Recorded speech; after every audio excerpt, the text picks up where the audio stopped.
Call. అందరికీ నమస్కారం.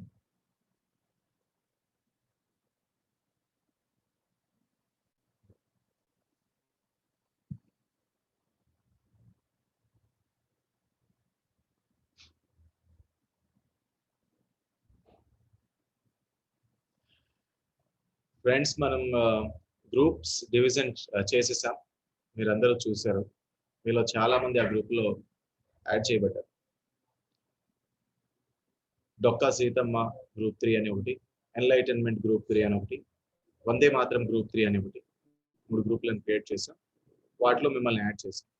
అలాగే మిమ్మల్ని యాడ్ చేసిన వాళ్ళు ఎవరైతే ఉన్నారో వాళ్ళే మీ ఫెసిలిటేటర్. మిమ్మల్ని ఒకరు ఆ గ్రూప్ యాడ్ చేశారు. అలా ఒక్కొక్క ఫెసిలిటేటర్ దగ్గర 5 నుంచి 10 మంది వరకు పార్టిసిపెంట్స్ ఉంటారు.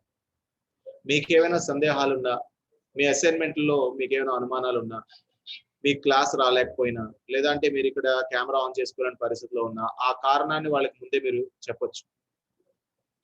అండ్ మీ ఈమెయిల్ ఐడిని, మీ లొకేషన్ని, మీ పేరులో కరెక్షన్స్ని అవన్నిటిని కూడా వాళ్ళకి చెప్పొచ్చు. అందుకే ఎవరో ఒకరినిచ్చి అందరినీ వాళ్ళనే కాంటాక్ట్ చేయమని ఇబ్బంది పెట్టకుండా ఉన్న ఫెసిలిటేటర్స్ అందరికీ కూడా మీ పార్టిసిపెంట్స్ అందరినీ, దాదాపుగా 100 మంది పార్టిసిపెంట్స్ ఉన్నారు, 95 నుంచి 100. వీళ్ళందరినీ కూడా ఉన్న ఫెసిలిటేటర్స్ అందరికీ 5 నుంచి 10, ఒక ఇద్దరు ఫెసిలిటేటర్ అనుకుంటే వాళ్ళు ఎక్కువ మందినైనా తీసుకునే అవకాశం ఉండడంతో వాళ్ళకి 10 మందిని ఇచ్చాం. మిగతా వాళ్ళందరికీ 5 మందిని ఇచ్చాం. కొంతమందిని గ్రూప్ లో యాడ్ చేయడానికి మేము ప్రయత్నిస్తే వాళ్ళకి వాట్సాప్ సెట్టింగ్స్ లో వాళ్ళు గ్రూప్ లో యాడ్ చేయడానికి లేకుండా పెట్టుకున్నారు. కాబట్టి వాళ్ళకి లింకులు పంపించాం. మీరు లింక్ ద్వారా గ్రూప్ లో జాయిన్ అవ్వండి. ఇవాళ ఆఖరి రోజు మనం ఏవైతే ఇంపాక్ట్ విఈఎస్ ఈపీఎస్ 2.0 గ్రూప్ 1 గ్రూప్ 2 అని ఉన్నాయో వాటిలో లింకులు పోస్ట్ చేయడం ఇవాళే ఆఖరి రోజు. ఇవాళ నుంచి అక్కడ లింకులు రావు, అక్కడ మెసేజ్లు రావు, అక్కడ మీరు మెసేజ్ పెట్టడానికి కూడా అవకాశం ఉండదు. అక్కడ మీ మెసేజెస్ కూడా బ్లాక్ చేసేస్తాం. ఆ గ్రూప్ లింక్ డమ్మీ అయిపోతుంది.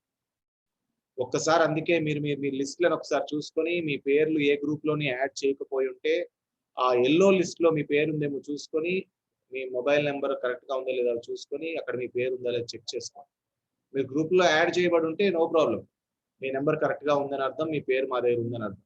కానీ గ్రూప్ లో యాడ్ చేయబడకుండా ఉంటే ఇంకా మీ నెంబర్ మా దగ్గర సరిగ్గా లేదు, లేదంటే మీ పేరు మా దగ్గర సరిగ్గా లేదు, మీ వివరాలు మాకు సరిగ్గా లేవు అని అర్థం. కొందరిది పేమెంట్ రిసిప్ట్ యొక్క లాస్ట్ 4 డిజిట్స్ మా దగ్గర ఉన్నాయి, అవే పెట్టి వాళ్ళ నెంబరు పేరు ఏం లేవు. డబ్బులు వచ్చాయి కానీ ఏం ప్రయోజనం, మేము వాళ్ళకి ఏమి ఇవ్వలేని పరిస్థితి, బికాస్ వాళ్ళు ఏం మాకు డీటెయిల్స్ సబ్మిట్ చేయలేదు. సో అలాంటి వాళ్ళు ఎవరైనా ఉంటే ఒకసారి చూసుకోండి. ఇక్కడ నుంచి మీకు అక్కడ లింక్స్ రావు, రేపటి నుంచి క్లాస్ లింకులు కూడా. ఇక్కడ నుంచి ప్రతిరోజు మీకు అసైన్మెంట్ ఇవ్వబడుతుంది. దాన్ని ఖచ్చితంగా మీరు కంప్లీట్ చేస్తేనే చివరికి ఎఫెక్టివ్ పబ్లిక్ స్పీకర్ గా సర్టిఫికెట్ తీసుకుంటారు. అది గుర్తుపెట్టుకోండి. అలాగే ఈ గ్రూప్ లో ఇవాళ మీరందరూ చేరిపోయారు. ఇవాళ రాత్రి ఒక టెలిగ్రామ్ గ్రూప్ ని క్రియేట్ చేస్తాం. ఆ గ్రూప్ లింక్ ని మీరు ఉన్న వాట్సాప్ గ్రూప్ లో పెడతాం. దాని ద్వారా మీరందరూ ఆ టెలిగ్రామ్ గ్రూప్ లో చేరాలి. చేరి మీ అసైన్మెంట్లను టెలిగ్రామ్ గ్రూప్ లోనే పంపించాలి. ఎందుకంటే మీరు అందరూ అసైన్మెంట్లు వాట్సాప్ గ్రూప్ లో పంపిస్తుంటే మేము పంపించిన లింకులు కానీ మేము పెట్టే ఇన్ఫర్మేషన్ కానీ ఎక్కడికో వెళ్ళిపోతుంది, మీకు కనిపించకుండా దొరకకుండా పోతుంది. జస్ట్ ఇమాజిన్, మేము ఒక మెసేజ్ పెట్టాము, పెట్టిన తర్వాత 30 మంది అసైన్మెంట్లు సబ్మిట్ చేశారు, ఎక్కడికి వెళ్ళిపోతుంది అది మీకు కనిపించదు, మీకు అది మిస్ అయిపోతుంది. అలా అవ్వకుండా ఉండడం కోసం ఏం చేసామంటే అసైన్మెంట్లను తీసుకెళ్లి వేరేగా ఒక టెలిగ్రామ్ గ్రూప్ లో పెట్టాము. ఎందుకంటే మీరు చేసే వీడియోలు ఎంత సైజు ఉన్నా పట్టే కెపాసిటీ టెలిగ్రామ్ లో ఉంది కాబట్టి ఇక్కడి నుంచి దాన్ని ఫాలో అవ్వాలి మనం. అండ్ అసైన్మెంట్లు మస్ట్ గా చేయాలి. వాళ్ళ నుంచి వాళ్ళ 30వ తారీఖు ఇవాళ నుంచి కరెక్ట్ గా వరుసగా 8 రోజులు 8 అసైన్మెంట్స్ వస్తాయి. మీకు 9 రోజులు 9 అసైన్మెంట్స్ వస్తాయి.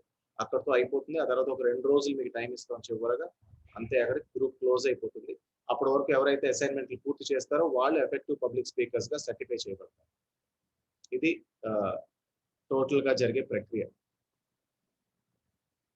సో ఇదంతా మీకు అర్థమైంది అనుకుంటున్నాను. ఈ విషయంలో మీకు ఏమైనా అనుమానాలు ఉంటే మీకు కేటాయించబడిన లిస్టులు పోస్ట్ చేశాం మేము, ఎక్సెల్ షీట్ లిస్ట్ అని. ఆ లిస్ట్ లో మీ పేరు ఎదురుగా చూస్తే చివర్లో ఫెసిలిటేటర్ పేరు కనిపిస్తుంది. ఆ ఫెసిలిటేటరే మీ కన్సర్న్ ఫెసిలిటేటర్. వాళ్ళు మీ గ్రూప్ లో ఉంటారు. వాళ్ళు అడ్రస్ చేస్తూ మీరు ఏమైనా గ్రూప్ లో క్వశ్చన్ పెడితే వాళ్ళే మీకు సహకరిస్తారు. అండ్ మోస్ట్లీ మీ ఫెసిలిటేటర్లు అందరూ మీకు రోజు టచ్ లో ఉంటారు. ఇక్కడ నుంచి మీకు మెసేజ్ పెడతారు, లేదంటే కాల్ అయినా చేస్తారు, మీకు టచ్ లో ఉంటారు. మీరు చేస్తున్నారా లేదా అసైన్మెంట్ అని కనుక్కుంటూనే ఉంటారు. సో ఇవి డీటెయిల్స్. ఇక మనం ఇవాళ సెషన్లోకి వెళ్దాం. ఇవాళ మానవ సంబంధాలకు సంబంధించిన కొన్ని ఇన్సైట్స్ ని షేర్ చేసుకోవడానికి ఇద్దరు ఫెసిలిటేటర్స్ మీ ముందుకు రాబోతున్నారు. ఎఫెక్టివ్ పబ్లిక్ స్పీకింగ్ కి మానవ సంబంధాలకి ఏ సంబంధం?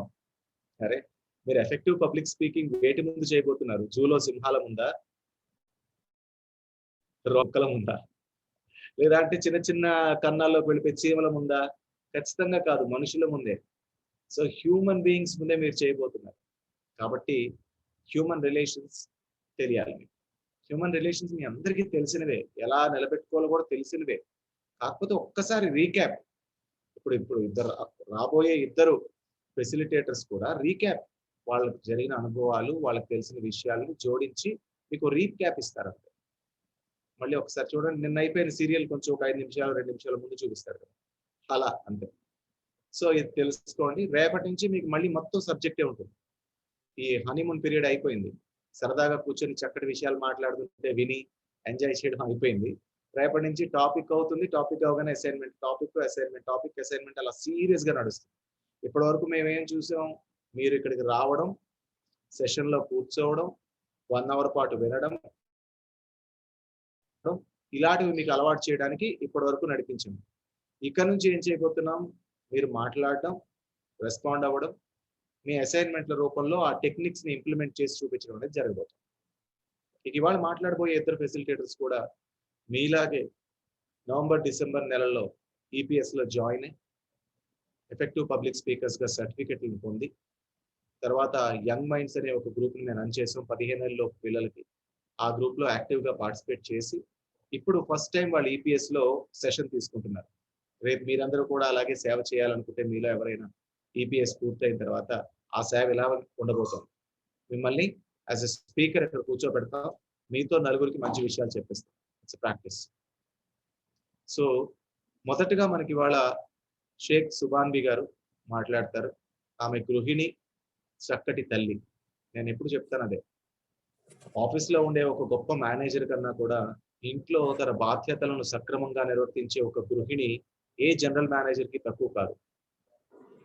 ఇంట్లో ఉండే అన్నిటినీ సరిచూసుకుంటూ దానికి తోడు ఉద్యోగానికి కూడా వెళ్లే గృహిణి కమ్ ఉద్యోగిని అయితే ఆవిడ ఇంకా ఎక్కువ, జనరల్ మేనేజర్ కన్నా ఇంకా ఎక్కువ.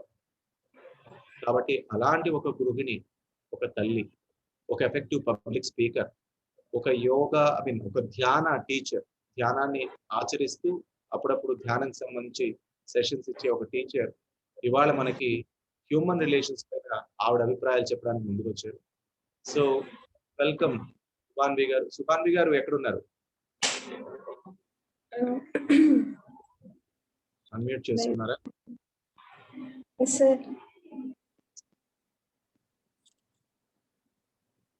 నమస్తే సుబాన్బి గారు. నమస్తే సార్.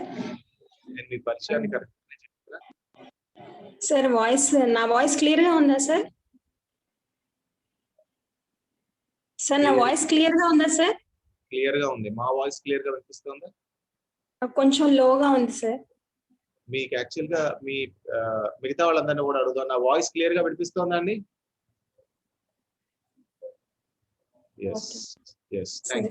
వినిపిస్తుంది. మీ వాయిస్ కూడా వినిపిస్తోంది. నో ప్రాబ్లం, కంటిన్యూ చేయండి సుబాన్బి గారు. Okay sir. హలో ఎవ్రీబడి, ఈరోజు మన టాపిక్ హ్యూమన్ రిలేషన్స్. చక్కగా నిన్నటి వరకు లీడర్షిప్ క్వాలిటీస్ అని, మెమరీ అని, ఇలా చాలా చాలా టాపిక్స్ కవర్ చేశాం కదా. ఈ రోజు మన టాపిక్ వచ్చి హ్యూమన్ రిలేషన్స్, మానవ సంబంధాలు. ఇద్దరు వ్యక్తుల మధ్యలో ఉండే సంబంధం, ఒక వ్యక్తికి కుటుంబానికి మధ్యలో ఉండే సంబంధం, ఓ వ్యక్తికి బంధువులు, స్నేహితులు, ఇలా సమాజం మధ్యలో ఉండే సంబంధం గురించి మాట్లాడేది హ్యూమన్ రిలేషన్స్. చాలా కాలం వరకు మన కుటుంబాలన్నీ కూడా జాయింట్ ఫ్యామిలీస్ గా ఉంటూ ఉండే, కానీ కొన్ని కారణాల వల్ల, అంటే ఎడ్యుకేషన్ పరంగా, తర్వాత జాబ్స్ పరంగా, బిజినెస్ పరంగా, ఇలా చాలా కుటుంబాలు కూడా ఇండివిజువల్ ఫ్యామిలీస్ గా మారుతూ ఉన్నాయి. ఇంకొన్ని ఫ్యామిలీస్ అయితే జాయింట్ ఫ్యామిలీస్ గా ఉండే అవకాశం ఉండి కూడా ఇండివిజువల్ ఫ్యామిలీస్ గా మారటాన్ని ఇష్టపడుతున్నాయి. ఎందుకంటే చిన్నపిల్లలకి, పెద్దవాళ్ళకి, కొత్తగా పెళ్ళైన వాళ్ళకి ఇలా ఒక్కొక్కరికి ఒక్కొక్క రకమైన ఇష్టాలు ఉంటాయి. కాబట్టి వారి ఇష్టాన్ని, స్వేచ్ఛని గౌరవిస్తూ చాలా ఇండివిడ్యువల్ ఫ్యామిలీస్ కూడా, చాలా జాయింట్ ఫ్యామిలీస్ కూడా ఇండివిడ్యువల్ ఫ్యామిలీస్ మారటాన్ని ఎంకరేజ్ చేస్తున్నాయి. నిజమేనండి. స్వేచ్ఛ అనేది చాలా ఇంపార్టెంట్. దాని గురించి నిజంగా స్వేచ్ఛ విలువ తెలియడానికి ఒక చిన్న స్టోరీ కూడా చెప్తాను. పొరుగు రాజ్యం నుంచి వచ్చిన ఒక వ్యక్తి పక్క రాజ్యంలో ఉన్న రాజు దగ్గరికి వచ్చి, మీ రాజ్యంలో ఏది చాలా విలువైందో తెలుసుకొని, నేను నా దగ్గర ఉన్న విలువైన వస్తువుని మీకు బహుకరించి వెళ్దాం అనుకుంటున్నాను అంటాడు. అప్పుడు ఆ రాజుగారు అక్కడున్న మంత్రులందరికీ ఆదేశం ఇస్తారనమాట. మీరు చెప్పండి ఏది విలువైందో అని. అప్పుడు అక్కడున్న ఒక్కొక్క మంత్రి లేచి, రాజుగారు తినే భోజనం చాలా విలువైంది, అత్యంత విలువైంది అని చెప్తాను. ఇంకొకరు రాజుగారు వేసుకున్న దుస్తులని, మరొకరు రాజుగారు పెట్టుకున్న కిరీటం అని, ఇంకొకటి ఆ రాజ్యంలో ఉన్న సంపద చాలా విలువైందని అని ఒక్కొక్కరు ఒక్కొక్కలా చెప్తూ ఉంటారు. కానీ అందులో ఉన్న ఓ మంత్రి గారు లేచి అంటారు, ఈ రాజ్యంలో స్వేచ్ఛగా తిరగటమే అత్యంత విలువైంది అంటారు. అది పొరుగు రాజ్యం నుంచి వచ్చిన ఆ వ్యక్తికి చాలా ఆశ్చర్యంగా అనిపిస్తుంది. దీన్ని ప్రూవ్ చేయండి అని అంటారు. అప్పుడు రాజుగారు ఆయనకి ఒక విలాసవంతమైన ఒక గదిని ఏర్పాటు చేస్తారు. ఆ గదిలో ఆయనకు పట్టు మంచము, ఆ తర్వాత సంగీతము, నృత్యము, విందు భోజనము, ఆయనకు కావాల్సినట్టుగా ఆయనకి ఏర్పాట్లు చేస్తూ ఉంటారు. అలా 2-3 రోజులు అవన్నీ కూడా అనుభవిస్తూ ఉంటాడు. అలా 4వ రోజుకి వచ్చేసరికి కిటికీలో నుంచి చూడగా అక్కడున్న సెలయేరు, ఆ పిట్టలు, తర్వాత చిన్న చిన్న జంతువులు అవన్నీ చూసి అక్కడి నుంచి ఆయనకి ఆ గది నుంచి బయటికి వెళ్ళాలనిపించింది. కానీ అక్కడున్న భటులు ఆయనని వెళ్ళనివ్వలేదు. ఆయన అనుకుంటాడు, నా దగ్గర అత్యంత విలువైన వస్తువు నా దగ్గర ఉంది కదా, బహుశా అందుకే నన్ను పంపివ్వట్లేదేమో అనుకుంటాడు. అలా 2 రోజులు 3 రోజులు గడుస్తున్నాయి. అప్పటిదాకా విలాసవంతంగా గడుపుతున్న ఆయనకి అయిష్టంగా మారటం మొదలుపెట్టాయి. ఇక 4వ రోజు 5వ రోజుకి వచ్చేసరికి ఇక ఆ గది నుంచి విముక్తులైతే బాగుండు, ఇక్కడ నుంచి నేను బయటకు వెళ్ళిపోదాం, ఒక్క క్షణం కూడా నేను ఇక్కడ ఉండలేను అన్న పరిస్థితికి వెళ్ళిపోతాడు. ఇక అక్కడ నుంచి రాజుగారి దగ్గరికి పరుగులు తీస్తాడు. రాజుగారి దగ్గరికి వెళ్ళి, రాజుగారు నేను ఇక్కడ ఒక్క క్షణం కూడా ఉండదలుచుకోలేదు అని చెప్పేసి అంటే రాజుగారు ఆశ్చర్యపోతారు. మేము ఇచ్చిన వాటిలో మీకు ఏమైనా లోటు కనిపిస్తుందా అని. కానీ అక్కడున్న ఆయన అంటారనమాట, లేదండి మీరు అన్ని ఏర్పాట్లు బాగా చేశారు, కానీ నాకు ఇక్కడ స్వేచ్ఛ లేదు అని అంటాడు. అప్పుడు అక్కడ నుంచి మంత్రి గారు లేచి వచ్చి అంటారనమాట, చూసారా, అత్యంత విలువైన వస్తువు మీ దగ్గరే ఉంది. అలాగే మీకు కావాల్సిన విందు భోజనం అన్ని ఏర్పాట్లు మేము చేశాం. కానీ మీరు కోరుకున్నది ఏంటి? స్వేచ్ఛ. మీరు ఏ టైంలో ఏది చేయాలనుకుంటున్నారో అది మీరు చేయలేకపోయారు. అదే స్వేచ్ఛ అని చెప్పగానే అప్పుడు ఆయన రియలైజ్ అయ్యి ఆయన దగ్గర ఉన్న నగని, విలువైన వస్తువుని ఆయన మంత్రి గారికి ఇచ్చేసి వెళ్ళిపోతారు. చూసారా అండి, నిజంగానే స్వేచ్ఛ చాలా ఇంపార్టెంట్ అండి. ఎందుకంటే ఈ రోజు జాయింట్ ఫ్యామిలీస్ లో ఒక్కొక్కరికి ఒక్కొక్క అభిప్రాయం అయిపోతుంది. ఒకరు టీవీ చూడాలనుకుంటారు, ఒకరు బయట కలెక్షన్ చేయాలనుకుంటారు, ఒకరు బయట తినాలనుకుంటారు, ఒకరు ఇంట్లో వంట చేసుకోవాలనుకుంటారు. ఒక్కొక్కరిది ఒక్కొక్క రకమైన అభిప్రాయాలు. కానీ వాళ్ళ మధ్యలో మనస్పర్ధలు ఏవి రాకుండా ఉండటానికి ఇండివిజువల్ ఫ్యామిలీస్ గా మారటాన్ని ఎంకరేజ్ చేస్తున్నాయి. ఓకేనండి. మన స్వేచ్ఛ చాలా ఇంపార్టెంట్. కానీ ఆ స్వేచ్ఛలో పడి మనము మన కుటుంబానికి మాత్రమే టైంని కేటాయిస్తూ మన బంధువుల్ని, మిత్రుల్ని, మన తల్లిదండ్రుల్ని, సొసైటీని ఏమైనా నెగ్లెక్ట్ చేస్తున్నామా? ఏమైనా మిస్ అవుతున్నామా? ఒక్కసారి ఆలోచించండి. ఎందుకంటే ఈ రోజు మనం ఒక ప్లేస్ నుంచి ఇంకో ప్లేస్ కి వెళ్ళాలంటే కార్లు, బైక్స్ వచ్చేసాయి. అలాగే మన ఇంట్లో పనులు చేసుకోవడానికి వాషింగ్ మిషన్లు, వాక్యూమ్ క్లీనర్స్ ఇలా చాలా చాలా వస్తువులు వచ్చేసాయి. అలాగే ఇంకా మన వారి బాగోగులు తెలుసుకోవటానికి చక్కగా వీడియో కాల్స్ తో మనం ఫోన్ చేసుకునే సదుపాయాలు కూడా వచ్చేసాయి. అలాగే శ్రీరామ్ సార్ గారు అంటుంటారు, ఇన్ని గ్యాడ్జెట్స్ వాడుకుంటున్నాం, మనకి టైం లేదంటూ ఉంటే మరి పాతకాలం అంటే మన తండ్రుల కాలంలో అసలే టైం లేనట్టే కదండి. ఎందుకంటే వారు ఒక చోటు నుంచి ఇంకో చోటుకు వెళ్ళాలంటే కాలినడకన వెళ్ళాలి. అలాగే ఏదైనా పనులు చేయాలి అంటే స్వతహాగా వాళ్ళ చేతులతో కష్టపడితే కానీ పనులు అవ్వవు. మరి ఇలా ఇన్ని గ్యాడ్జెట్స్ ఉండి మనం టైం లేదు అని అంటున్నాం కదండి. మా అమ్మమ్మ కూడా ఒక మాట అంటూ ఉంటుంది, మాకు ఇదివరకు రోజుల్లో 2 గదులు ఉండేవి. ఒకటి కిచెన్ రూమ్ ఉండేది, మరొకటి వచ్చి హాల్ ఉండేది. అందులో 2-3 కుటుంబాలు కలిసి ఉండేది. చిన్న చిన్న మనస్పర్ధలు వచ్చినా అలా కలుపుకుంటూ పోతూ ప్రేమానురాగాన్ని పంచుకుంటూ ముందుకెళ్ళేవాళ్ళం. కానీ ఈ రోజుల్లో బైక్స్, కార్స్ అంటే పిల్లలు ఆడుకోవాల్సిన బాల్కనీస్ లో కార్స్, బైక్స్ పెట్టుకుంటున్నారు. అలాగే టీవీలు, సోఫాలు పెట్టుకొని లివింగ్ రూమ్ అంటున్నారు. డైనింగ్ టేబుల్, చైర్స్ పెట్టుకొని డైనింగ్ రూమ్ అంటున్నారు. బెడ్స్ పెట్టుకొని బెడ్రూమ్ అంటున్నారు. ఇలా మీ ఇల్లు అంతా వస్తువులతో నింపేసి ప్రేమానురాగాలు పంచుకుంటున్నాము అంటున్నారు. అంటే ఇంకా టీవీలు సెల్ ఫోన్లు వచ్చేసాక ఆ ఉన్న మాటలు కూడా కరువైపోయాయి. మీరు వస్తువుల్ని ప్రేమిస్తున్నారు, మనుషుల్ని వాడుకుంటున్నారేమో అని మా అమ్మమ్మ సరదాగా అంటూ ఉంటుంది. కానీ ఒక్కోసారి నిజమేనేమో అనిపిస్తుంది కూడా. అలాగే హ్యూమన్ రిలేషన్స్ అంటే మనం ప్రతి దానికి సొసైటీకి అంటూ ఉంటాం. సొసైటీ అని చెప్పేసి. సొసైటీలో మానవ సంబంధాలు తగ్గిపోయాయి. మనిషికి మధ్యలో దూరం పెరిగిపోయింది. మానవతా విలువలు తగ్గిపోయాయి. మనిషి మెకానికల్ గా మారిపోయాడని చాలా అంటుంటాం. కానీ ప్రతిదీ సమాజం అంటున్నాము. కానీ మన కుటుంబంలో మనం అవన్నీ ఫాలో అవుతున్నామా? ఆలోచించండి. ఎందుకంటే తల్లిదండ్రులు తిట్టుకుంటూ లెగిస్తే పిల్లలు కొట్టుకుంటూ లెగుస్తారు అంటారు. అంటే తల్లిదండ్రులు ఏది పాటిస్తే పిల్లలు కూడా అదే ఆచరిస్తూ ఉంటారు. మనం ఏ విత్తనం పెడితే ఆ చెట్టే కదండి వచ్చేది. అందుకనే పిల్లలకి చాలా చిన్నప్పటి నుంచే విలువల్ని నేర్పించాలి. ఏదైనా వారు సాధించినప్పుడు, ఏదైనా వారు మంచి పనులు చేసినప్పుడు వాళ్ళని గిఫ్ట్లతో ఎంకరేజ్ చేయకూడదు. ఎందుకంటే ఆ గిఫ్ట్ ఇప్పుడు ఏదైనా వస్తువు వారికి ఇచ్చామనుకోండి, కొన్ని రోజుల తర్వాత ఆ వస్తువు ఇరిగిపోవచ్చు, పాడైపోతుంది. దాంతో పాటే మన ప్రేమ కూడా అలాగే అవుతుంది. కానీ మనం వారిని దగ్గర తీసుకొని మన ప్రేమ, మన స్పర్శ, మన మాటలతో ఎంకరేజ్మెంట్ లాంటివి ఇస్తూ ఉన్నప్పుడు పిల్లలు వస్తువు కంటే మనిషి యొక్క ప్రేమ విలువలు తెలుసుకుంటూ ఉంటారు. పిల్లలకి ఏదైనా సాయం వారు పొందినప్పుడు థ్యాంక్స్ అని కానీ, ఏదైనా పొరపాటు చేస్తే సారీ అని కానీ, పెద్దల్ని గౌరవించే విషయమైనా కానీ, మన ఉన్న జీవితాన్ని గ్రాటిట్యూడ్ అంటే మనం కృతజ్ఞతా భావం కలిగి ఉండటం అనేది ఖచ్చితంగా నేర్పించాలి. ఎందుకంటే రెస్పెక్ట్, మనము మన తల్లిదండ్రుల్ని తరచూ మీట్ అవ్వటం, అలాగే వాళ్ళ తల్లిదండ్రులు మన ఇంటికి వస్తూ పోతూ ఉండటం, వారికి మనం ఇచ్చే విలువ, ఇవన్నీ చూసి పిల్లలు కూడా మన పెద్దయ్యాక అలాంటి ప్రేమనే కంటిన్యూ చేస్తూ ఉంటారు. లేదనుకోండి, మనం అలా చేయలేదనుకోండి, మనకి ఓల్డ్ ఏజ్ హోమ్స్ రెడీగా ఉంటాయి. అలాగే నేను కొన్ని కుటుంబాలు చూశానండి. ఎందుకంటే సార్, నా వాయిస్ బ్రేక్ అవుతుందా సార్? ఏం లేదు, స్పష్టంగా ఉంది. వాళ్ళకి సిగ్నల్ సరిగ్గా లేదేమో. మీరు కంటిన్యూ చేయండి. నేను చెప్తాను కదా మీకు. కంటిన్యూ చేయండి. నేను కొన్ని కుటుంబాల్ని చూశాను. ఇప్పుడు ఏంటంటే ఒక తల్లిదండ్రులు ఒక వయసు వచ్చాక వారికి ముద్ద పెట్టడం కష్టం అయిపోతుంది. వారికి ప్రేమను పంచడం కష్టం అయిపోతుంది. కానీ వారు చనిపోయాక మాత్రము 16 రకాల భోజనాలతో 9వ రోజో, 11వ రోజో, 40వ రోజో ఇలా మా అమ్మకి అదంటే ఇష్టం, మా నాన్నకి ఇదంటే ఇష్టం అని చెప్పేసి 500 మందిని పిలిచి మరీ భోజనాలు పెడుతూ ఉంటారు.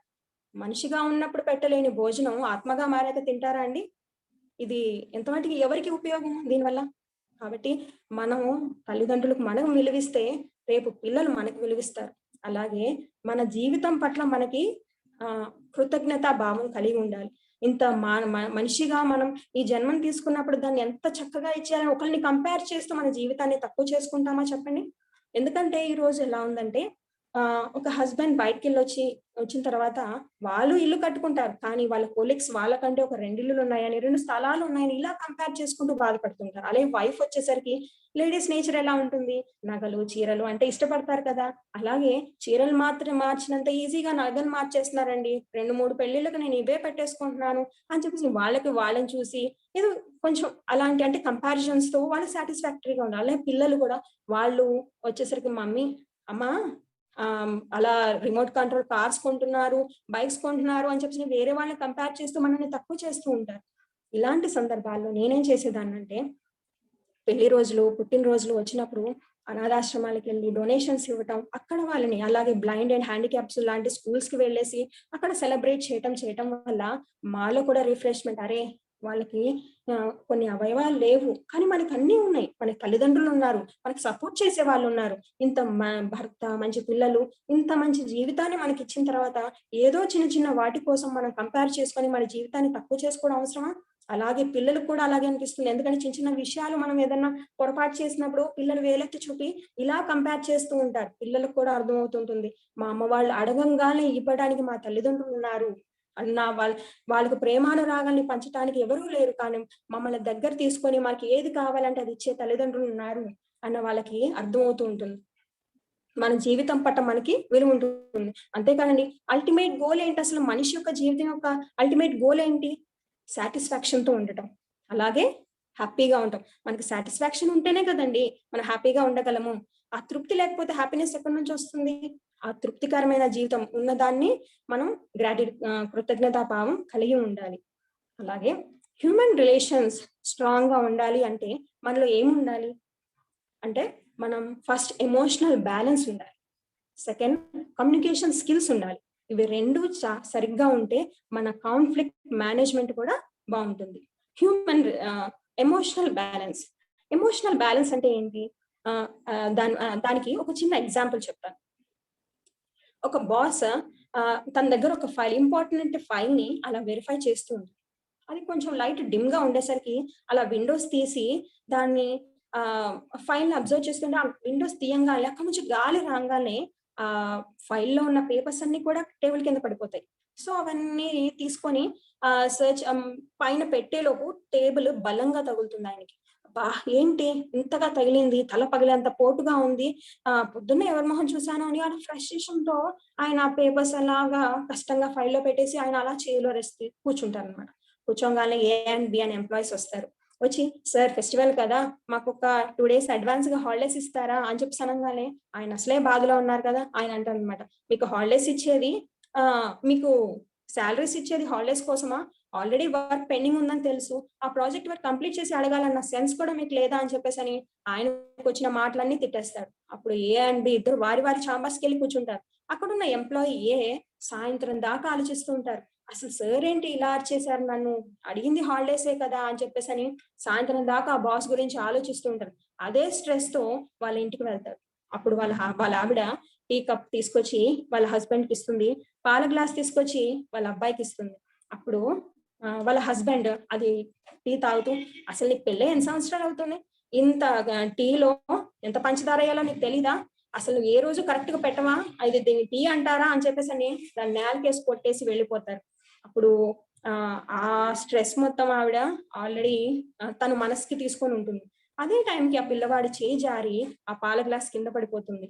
ఆ పిల్లవాడిని వాళ్ళ అమ్మగారు, ఎరా పాలకి తోడేయాల్సిన పాలు తీసుకొచ్చి నీకు ఇచ్చాను, అవి కాస్త నేల పాలు చేసావు, నీకు అసలు డబ్బు విషయం తెలియదారా అని చెప్పేసి అని ఆ కోపంతో ఆ పిల్లవాడిని 4 గంటిచ్చేస్తుంది. ఆ పిల్లవాడు అక్కడి నుంచి మా పిల్లవాడు సారీ సార్, ఒక నిమిషం, మా మావయ్య వచ్చారు. నో ప్రాబ్లం, వెళ్ళిరండి సార్. కెమెరా ఆఫ్ చేసుకోండి, వెళ్ళిరండి. సో నేను మీకు ఎలాంటి ఎగ్జాంపుల్ గా చెప్తానంటే, సుభాన్వి గారు సడన్ గా వెళ్ళిపోయారు కదా, ఏదో ఒక ఆటంకం, మీరు స్టేజ్ పట్టుకొని మైక్ పట్టుకొని స్టేజ్ మీద మాట్లాడుతున్నారు, సడన్ గా కరెంట్ పోయింది, ఏం చేస్తారు అప్పుడు? ఇలాంటి ఆటంకాలు వచ్చిన తర్వాత కూడా కంటిన్యూ చేయడానికి రెడీగా ఉండండి అని ఇప్పుడు మన సుభాన్వి గారు ఒక ఎగ్జాంపుల్ గా హ్యూమన్ రిలేషన్స్ గురించి ఒక స్టోరీ చెప్తున్నారు. ఆ స్టోరీ జోలికి నేను వెళ్ళను, కాకపోతే ఒకటి మాత్రం చెప్తాను, ఏంటంటే కంటిన్యూటీ మాత్రం ఎలా ఉండాలి అనేది సుభాన్వి గారికి చేసి చూపిస్తారు. ఎక్కడ ఆపారో అక్కడి నుంచి మళ్ళీ మొదలెట్టాలి.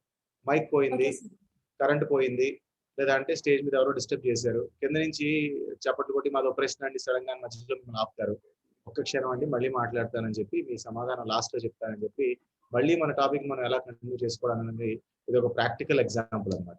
సుభాన్వి గారు ప్లీజ్ కంటిన్యూ. ఆ పాల గ్లాసు కింద పడిపోతుంది. ఆ అబ్బాయిని వాళ్ళ మమ్మీ వాళ్ళ అమ్మగారు తిడతారనమాట. అంటే పాలు ఇలా పడేసావేంటమ్మా అని చెప్పేసి అని ఆ స్ట్రెస్ ని కొంచెం ఆవిడ మనసుకి తీసుకొని ఇంకా ఆ పిల్లవాడికి 4 గంటించి పంపిస్తుంది. ఆ పిల్లవాడు ఏడ్చుకుంటూ వెళ్తాడు బయటికి. అక్కడ ఉన్న గేట్ దగ్గర ఆ కుక్క అడ్డంగా పడుకొని ఉంటుంది. అసలు అబ్బాయి కోపంతో ఉన్నాడు కదా, ఆ రాయి తీసుకొచ్చి కుక్కని గట్టి కొడతాడు. అప్పుడు ఆ కుక్క కూడా కెవ్వుమనుకుంటూ వెళ్ళిపోయి ఆ దారిన వెళ్ళే వ్యక్తిని కరిచేస్తుంది. అతను పాపం అల్లాడుకుంటూ హాస్పిటల్కి వెళ్తాడు. అక్కడ ఉన్న ఫ్యామిలీస్ లో వాళ్ళందరూ కూడా బాధపడతారు. ఇది ఈ సిచ్యువేషన్ మొత్తం ఏది. అలాగే బి సిచ్యువేషన్ చూద్దాం. బి వచ్చేసరికి ఆయన ఛాంబర్ లో ఆయన ఆలోచిస్తుంటారు, అరే సార్ ఎప్పుడు చాలా హ్యాపీగా ఉంటారే, ఎప్పుడు ఎంజాయ్ గా మూడ్ గా అలా ఆ మూడ్ లో ఉంటుంటారు, ఎప్పుడు జోవియల్ గా ఉంటుంటారు, కానీ సార్ ఏంటి ఇలా బిహేవ్ చేశారు, బహుశా డిస్టర్బ్ మూడ్ లో ఉండుంటారు. కానీ నేనైనా కూడా ఆ వర్క్ ని కంప్లీట్ చేయకుండా హాలిడేస్ అడగడం అనేది రైట్ కాదు కదా అని చెప్పేసి అని కొంచెం ఫ్రీ టైం తీసుకొని సార్ దగ్గరికి వెళ్ళి అడుగుతారు, సారీ సార్ నేను మిమ్మల్ని ఇబ్బంది పెట్టాను, నేను కనీసం హాలిడే అంటే వర్క్ ని కంప్లీట్ చేసి హాలిడే అడుగుంటే బాగుండేది అని. అప్పుడు ఆ బాస్ రియలైజ్ అయ్యి, సారీ లేదండి నా బిహేవియర్ కూడా తప్పే, నేను అలా బిహేవ్ చేసి ఉండకూడదు, ఎందుకంటే మీరు ఎప్పుడు వర్క్ ని చాలా కంప్లీట్ చేస్తుంటారు, అయినా హాలిడే అంటే ఫెస్టివల్ కాబట్టి కదా మీరు అడిగింది అని చెప్పేసి అని అప్పుడు ఇంకా సార్ రియలైజ్ అయ్యి అడిగేది, సరే మీరు 2 days హాలిడేస్ అడిగారు కదా అని శాంక్షన్ చేసి ఇచ్చేస్తారు. చూడండి ఏకి బికి ఉన్న డిఫరెన్స్ చూసారా? ఏ వచ్చేసరికి తన యొక్క స్ట్రెస్ ని తన భార్యకి, పిల్లవాడికి, ఆడ కుక్కకి, ఇంకో తెలియని ఒక స్ట్రేంజర్ కి ఇలా పాస్ ఆన్ చేస్తూ ఉన్నాడు. తనలో ఉన్న ఎమోషనల్ బ్యాలెన్స్ అనేది కరెక్ట్ గా లేదు. At the same time boss కి తనకి ఉన్న ఒక కమ్యూనికేషన్ స్కిల్ కూడా కరెక్ట్ గా లేదు. అలాగే వాళ్ళిద్దరి మధ్యలో ఉన్న కాన్ఫ్లిక్ట్ ని కూడా మేనేజ్ చేసుకోలేకపోయాడు.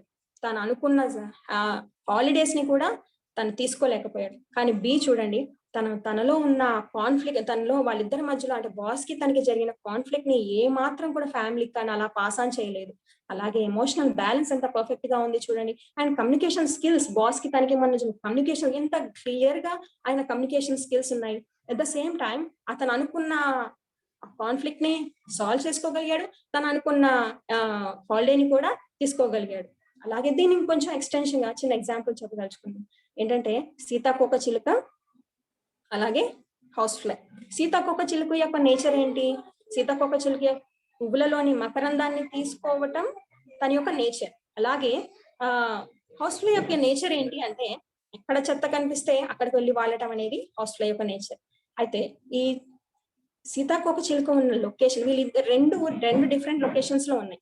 ఈ సీతాకోక చిలుక ఉన్న లొకేషన్ మొత్తం కూడా చెత్తతో నిండిపోయింది.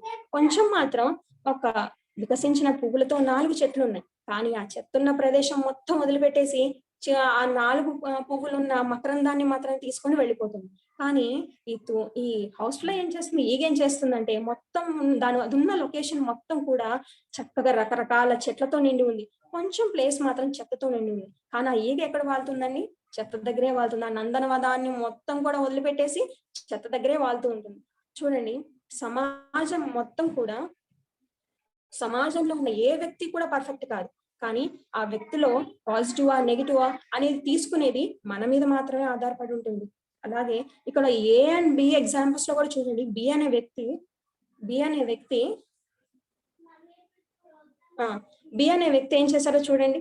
బి తన బాస్ ఎలాంటి వాడనైతే తనకు తెలుసు అంటే తను ఎప్పుడు పాజిటివ్ గా ఉంటాడు. ఏదో చిన్న డిస్టర్బెన్స్ వల్ల తను నెగిటివ్ గా ఉన్నాడన్న సంగతి తను అర్థం చేసుకొని ఆ పాజిటివిటీని మాత్రమే తీసుకోగలిగాడు బి. కానీ ఏ చూడండి, ఎప్పుడు పాజిటివ్ గా ఉండి చిన్న మిస్టేక్ చేస్తే ఆ చిన్న మిస్టేక్ ని మాత్రమే పాయింట్అవుట్ చేసుకుని తన వల్ల అందరూ బాధపడే వాళ్ళలాగా చేశాడు. చూడండి, మనం అంటూ ఉంటాం సమాజం అని చెప్పేసి. ఈరోజు చూడండి, ఒక వ్యక్తి వల్ల ఇంతమంది సఫర్ అయ్యారంటే ఇలా పాస్ ఆన్ అవుతే సమాజం కూడా ఎఫెక్ట్ అయ్యే ఛాన్సెస్ ఉన్నాయి కదండి. అంటే సమాజం ఓ వ్యక్తి వల్ల మంచి ట్రాన్స్ఫర్ చేయగలుగుతున్నాడు, ఒక విధంగా నెగిటివ్ ని ట్రాన్స్ఫర్ అంటే ప్రభావితం చేయగలుగుతున్నాడు అని అర్థమవుతుంది కదా. అలాగే కమ్యూనికేషన్ స్కిల్స్ గురించి మనం తెలుసుకుందాం. కమ్యూనికేషన్ స్కిల్స్ ఎలా ఉంటాయి చూద్దాం. మన ఈశ్వర్ సార్ ఒక మాట ఉంటుంటారు, 10,000 పనులున్నా కూడా మనకి జ్ఞానం ఇచ్చే వాళ్ళని, మనకి ప్రేమను పంచే వాళ్ళని, మనకి అన్ని రకాలుగా ఇలా మన స్నేహాన్ని పంచే వాళ్ళని మనం ఖచ్చితంగా మీట్ అవ్వాలి అని. ఎందుకంటే మన ఒక్కొక్కసారి చూడండి, మనము మన కుటుంబ సభ్యులతో మెలిగే విధానాన్ని బట్టి, మన బంధువులు, స్నేహితులు, మన సొసైటీతో మెలిగే విధానాన్ని బట్టే మన యొక్క కమ్యూనికేషన్ స్కిల్స్, అంటే ఎంత మందితో మనం ఇంటరాక్ట్ అవుతూ ఉంటామో మన యొక్క కమ్యూనికేషన్ స్కిల్స్ కూడా అంత బాగుంటాయి. దీనివల్ల మనకి ఏంటి ప్రయోజనం అంటే, మనం ఎంత మందితో మాట్లాడే దాన్ని బట్టే వారిలో ఉన్న వారి వాళ్ళ నేచర్ ఏంటి, వారి యొక్క బిహేవియర్ ఏంటి, వారి యొక్క ఇష్టాలు ఏంటి అనేవి మనం వారితో మాట్లాడుతున్నప్పుడు ఎలా బిహేవ్ చేస్తున్నాం లాంటి విషయాలన్నీ తెలుస్తుంటాయి. వారి మధ్యలో వారితో మనకున్న ఏదైనా చిన్న అభిప్రాయ భేదాలు వచ్చినాయి అనుకోండి, చాలా ఈజీగా మనం ఆ కాన్ఫ్లిక్ట్ ని మేనేజ్ చేయగలుగుతూ ఉంటాం. నేను ఇలాంటి కమ్యూనికేషన్ స్కిల్స్ వారితో ఇంకా బెటర్ గా ఉండాలి అంటే మనలో హెల్పింగ్ నేచర్ ఉండాలి, అప్రిషియేషన్స్ ఉండాలి, థ్యాంక్స్ అని చెప్పే విధానం ఉండాలి, పేషెన్స్ ఉండాలి, ట్రస్ట్ ఉండాలి. ఇలాంటివన్నీ ఉంటే మనం ఖచ్చితంగా వాళ్ళ రిలేషన్స్ మనం ఇంకా బాగా, అండ్ బ్లెస్సింగ్స్ ఇస్తూ ఉండాలి. ఏదైనా పుట్టినరోజు చూడండి, వీటికి ఒక చిన్న ఎగ్జాంపుల్స్ చెప్పొచ్చు. ఏదైనా పుట్టినరోజు వచ్చింది అనుకోండి, మనకి ఎందుకులే అని చెప్పేసి నేను కాకుండా వాళ్ళని విషెస్ చెప్తూ ఉండటం వల్ల, సో వారికి విషెస్ అంటే సంవత్సరం అంతా గుర్తుంటున్నారే నాకు విషెస్ చెప్పారు అని చెప్పేసి అని. ఏదైనా చిన్న విషయం జరగగానే హెల్ప్ చేయగానే థ్యాంక్స్ అండి అని చెప్పగానే ఆ నేచర్ వాళ్ళిద్దరి మధ్యలో బాండింగ్ ఒక స్పెషల్ గా మారుతూ ఉంటుంది. అలాగే అప్రిషియేషన్స్ కూడా చూడండి. ఒక చిన్న ఎగ్జాంపుల్ చెప్తాను. మనం ఒక పూజ చేస్తున్నాం అనుకోండి, అప్పుడు మనం ఏం చేస్తాం, రకరకాల పువ్వుల్ని స్పర్శిస్తూ ఆ పువ్వుల యొక్క వాసనని మనం ఆస్వాదిస్తూ ఆ దేవుడి యొక్క గుణాలని దేవుడి యొక్క గుణాలని మనం స్మరించుకుంటూ ఇలా ఇలా మనం చేస్తూ ఆ దేవుణ్ణి మనం ఆ పూలను అర్పిస్తూ దేవుడికి మనం పూజ చేస్తూ ఉంటాం. ఇంత పాజిటివిటీ చూడండి, అలా స్పర్శిస్తూ ఆ వాసనని ఆస్వాదిస్తూ ఆ దేవుడి యొక్క గుణాలను అలా స్మరిస్తూ చూడండి ఎంత పాజిటివిటీ మనం తీసుకుంటాం. ఒక మనిషిని అప్రిషియేట్ చేయడం కూడా అంతే. అప్రిషియేట్ చేయడం ఎందుకు అప్రిషియేట్ చేస్తాం మనం? ఆ మనిషి ఏదైనా మంచి పనులు సాధిస్తే, మంచి పనులు చేస్తే అలాంటి వాటికి మనము పొగుడుతూ ఉంటాం. అలా పొగిడినప్పుడు వారి మంచి అంటే వారిలో ఉన్న ఆ పాజిటివిటీని మాత్రమే మనం తీసుకొని వారిని పొగుడుతూ ఉంటాం. కాబట్టి మరి చూడండి, ఒక మనిషిని ద్వేషిస్తున్నాం అనుకోండి, ద్వేషిస్తున్నామంటే ఒక బురదను తీసుకొచ్చి ఆ వ్యక్తి పైన మనం వేసేటప్పుడు ఫస్ట్ బురదను పట్టుకుంటుంది ఎవరండి? మనమే కదా. ఆ బురదను పట్టుకొని వారి మీద వేయాలి. అంటే చూడండి, ఇటు మనం పూలను పట్టుకున్నా, ఇటు మనం బురదను పట్టుకున్నా ఫస్ట్ మనమే పట్టుకుంటున్నాం. అంటే ఇటు పాజిటివిటీ తీసుకోవాలన్నా, ఇటు నెగిటివిటీ అనాలన్నా ఆ రెండు కూడా 50% మనమే అనుభవిస్తూ ఉంటాం. కాబట్టి చాలా మందికి ఇది తెలియదు. అంటే అప్రిషియేట్ చేస్తే వాళ్ళు ఎవరో నెత్తినెక్కేస్తారు అది ఇది అని చెప్పేసి అనుకుంటాం. కానీ ఫస్ట్ వాళ్ళు ఏమనుకుంటారని వాళ్ళ భావన, అది వదిలిపెట్టేసాం. కానీ మనం అప్రిషియేట్ చేసేటప్పుడు మనం హార్ట్ఫుల్ గా అప్రిషియేట్ చేయాలి. ఎందుకంటే ఆ పాజిటివిటీని ఫస్ట్ తీసుకునేది మనమే. కాబట్టి ఇలా మనం అప్రిషియేట్ చేసేటప్పుడు హార్ట్ఫుల్ గా అప్రిషియేట్ చేద్దాం. అలాగే ఒక పర్సన్ ని దూషించేటప్పుడు ఆలోచిద్దాం, అవసరమా మనకి? ఎందుకంటే మనం ఆ ఎమోషన్స్ ని కానీ మనం బ్యాలెన్స్ చేయలేదనుకోండి, డాక్టర్ మనల్ని అసలు నమ్మడు, మన షుగర్ తింటలేదంటే కూడా. ఎందుకంటే ఆ షుగర్ లెవెల్స్ ఉండాల్సిన దానికంటే కూడా ఎక్కువగా ఉంటాయి కాబట్టి. సారీ సార్, ఒక నిమిషం సార్. ఓకే. అలా మనం ఎమోషన్స్ ని బ్యాలెన్స్ చేసుకుంటూ ఉండాలి. ఇలా కమ్యూనికేషన్ స్కిల్స్ అనేవి మనం ఇలా డెవలప్ చేస్తూ ఉండొచ్చు. అట్ ద సేమ్ టైం ఇంకా మనం ఒక వ్యక్తిని మనం దూషించేటప్పుడు అనుకుంటామా, అంటే మనలో మనం ఉంటాం ఆ వ్యక్తి ఎందుకు ఇలా అన్నాడు అనేసి ఏళ్ల తరబడి, ఒకసారి అయితే ఆ క్షణం కాదు, అలా ఏళ్ల తరబడి మనం క్యారీ చేస్తూ ఉంటాం ఆ బాధని. అలాంటి సందర్భాల్లో నేను ఒక టెక్నిక్ ని ఫాలో అవుతూ ఉండేదాన్ని. ఏంటంటే, ఆ పర్సన్ మనల్ని ఏదైనా అన్నప్పుడు, అంటే మనుషుల్ని మన లైఫ్ లో పాజిటివ్ జరుగుతూ ఉంటుంది, నెగిటివ్ జరుగుతూ ఉంటుంది. అలా నెగిటివ్ ని మన హ్యాండిల్ అలా మనసులో పెట్టుకున్నప్పుడు మనలో మనం ఉండము. మన ఫ్యామిలీతో మనం స్పెండ్ చేయాల్సిన టైంలో మనం వాళ్ళ గురించి ఆలోచించాల్సిన సమయంలో, వాళ్ళతో ఉండాల్సిన సమయంలో ఆ పర్సన్ గురించి ఆలోచిస్తూ, వాళ్ళు మన కుటుంబ సభ్యులు మనతో స్పెండ్ చేయడానికి వచ్చినప్పుడు వాళ్ళని ఏదో నేను సీరియస్ గా వాళ్ళని ఏదైనా అంటాం, అంటే హ్యాపీగా ఉండాల్సిన టైంలో అరవడం అవసరమా అనుకునే టైంలో నేను ఒక బుక్ మెయింటైన్ చేస్తూ ఉండేదాన్ని. ఆ బుక్ లో ఏంటంటే only book of positives, only positives మాత్రమే రాసుకుంటాను దాంట్లో. ఏంటంటే దాంట్లో మనం ఏమైనా సక్సెస్, అంటే మన జీవితంలో మనం ఏమైనా సక్సెస్ సాధించిన విషయాలు కానీ, మనల్ని ఎవరైనా పొగిడిన విషయాలు కానీ, అలాగే మన కుటుంబ సభ్యులు ఎవరైనా వాళ్ళు సాధించిన విషయాలు కానీ, అలా నా చిన్నప్పటి దగ్గర నుంచి ఇప్పటి వరకు జరిగిన ప్రతి విషయం, ఇంకా మనకి ఎవరైనా హెల్ప్ చేసిన విషయాలు కానీ, అది కంపల్సరీ అండి. అవన్నీ నా బుక్ లో రాస్తూ ఉండేదాన్ని. నేను అప్పుడు నాకు జరిగిన ఏదైనా ఒక నెగిటివ్ ని ఆ బుక్ తో కంపేర్ చేస్తే, ఇంత పాజిటివ్ లో ఆ చిన్న నెగిటివ్ గురించి ఆలోచిస్తున్నాను, నన్ను సపోర్ట్ చేసేవాళ్ళు, నన్ను ఎంకరేజ్ చేసేవాళ్ళు, నేను సాధించగలిగే కెపాసిటీ ఇంత ఉంది, నేను ఆ చిన్న విషయం గురించి నేను బాధపడాలా, అవసరమా అని చెప్పేసి నా నెగిటివ్ ని అక్కడితో వదిలిపెట్టేసి పాజిటివిటీ నిండిన మైండ్ తో రిఫ్రెష్ అయ్యి అలా ముందుకు సాగుతూ ఉంటాం. అది మనమే ఆలోచించుకోవాలండి. మనం అప్రిషియేట్ చేయాలా, లేదా బురదను వేద్దామా, పూలను వేద్దామా, అది మనమే ఆలోచించాలి. అట్ ద సేమ్ టైం ఒక పూల దండ తీసుకోండి. ఇది లేడీస్ కి బాగా తెలుస్తూ ఉంటుంది. ఒక పూలు కట్టేటప్పుడు చూడండి, మనము ఒక మొగ్గ కాడ ఉంటుంది, మళ్ళీ రివర్స్ లో మనం ఇటు కాడ ఇటు మొగ్గ అలా కలిపి కడతాం. అంటే ఒకటి మొగ్గ కాడ, ఒకటి కాడ మొగ్గ అలా కలిపి దండని ఫామ్ చేస్తాం. అంతేకాని పూలన్నీ అంటే కాడాలన్నీ ఒక సైడ్, పూలన్నీ ఒక సైడ్ గా మనమేమి కట్టము. అలాగే సమాజంలో కూడా అందరినీ కలుపుకుంటూ వెళ్ళాలి మనం. అలా లేకపోతే అలా కలుపుకుంటూ వెళ్ళటం వల్లే మనకు అనుబంధాలైనా, ప్రేమలైనా అనేవి ఉంటూ ఉంటాయి. ఇంకొక చిన్న ఎగ్జాంపుల్ చెప్పదలుచుకున్నాను.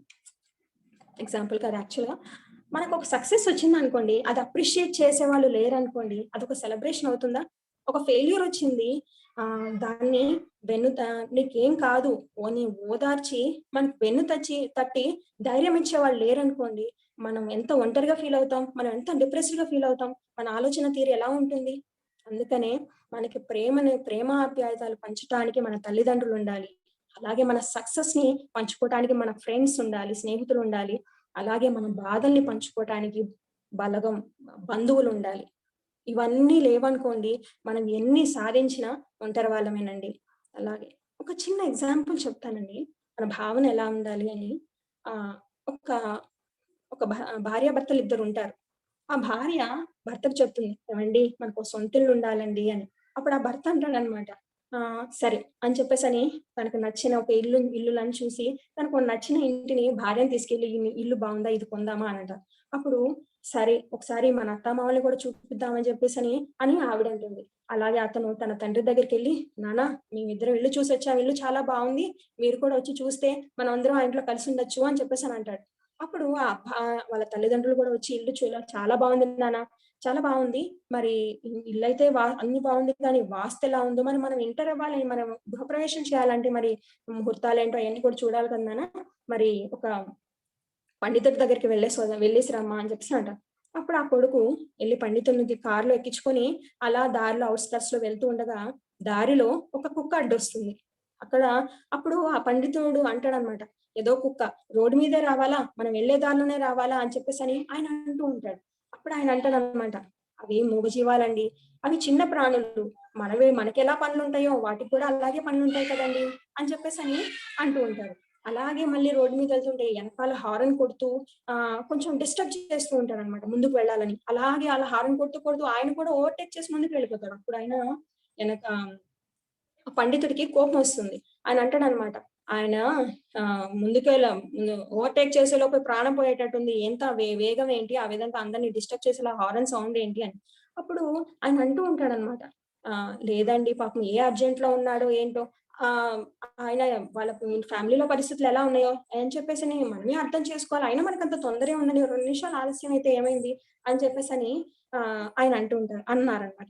అలా దారి పొడుగునా ఎళ్తూ ఉంటే ఏదో ఒక చిన్న సందర్భం జరగటం, ఆ సందర్భానికి తగ్గట్టుగా అలా మాట్లాడుకుంటూ ముందుకెళ్తారు. వాళ్ళ ఇల్లొస్తుంది. ఆ ఇంటికి కొంచెం దూరంలో కారు ఆపుతాడనమాట. ఆపి నేనొక 2 నిమిషాల్లో వస్తానని చెప్పేసని అతను ఒక ఆలస్యంగా పండితుడి దగ్గరికి ఇంట్లోకి వెళ్లి వస్తాడనమాట. అప్పుడు ఆ పండితుడు అడుగుతాడు, "ఏంటి బాబు ఆలస్యంగా వచ్చావు? మనం లోపలికెళ్దామా?" అంటే, "వెళ్దామండి. మా ఇంటి వెనకాల ఒక మామిడి చెట్టుంది.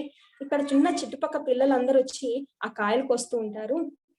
చిన్న పిల్లలే అంటే పోతే ఒక 4 కాయలే కదండీ! నేనొచ్చాను అనే కార్ సౌండ్ వింటే ఆ పిల్లలు పైనుంచి కింద పడతారేమోనని చెప్పేసని చూసాను.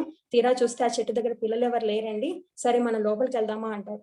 అప్పుడు ఆయన పండితుడు అంటాడనమాట, "నేను ఇంటికి రావాల్సిన పని లేదు బాబు. నన్నెక్కడి నుంచైతే తీసుకొచ్చావో అక్కడ దింపేసేయ్" అని అంటాడు.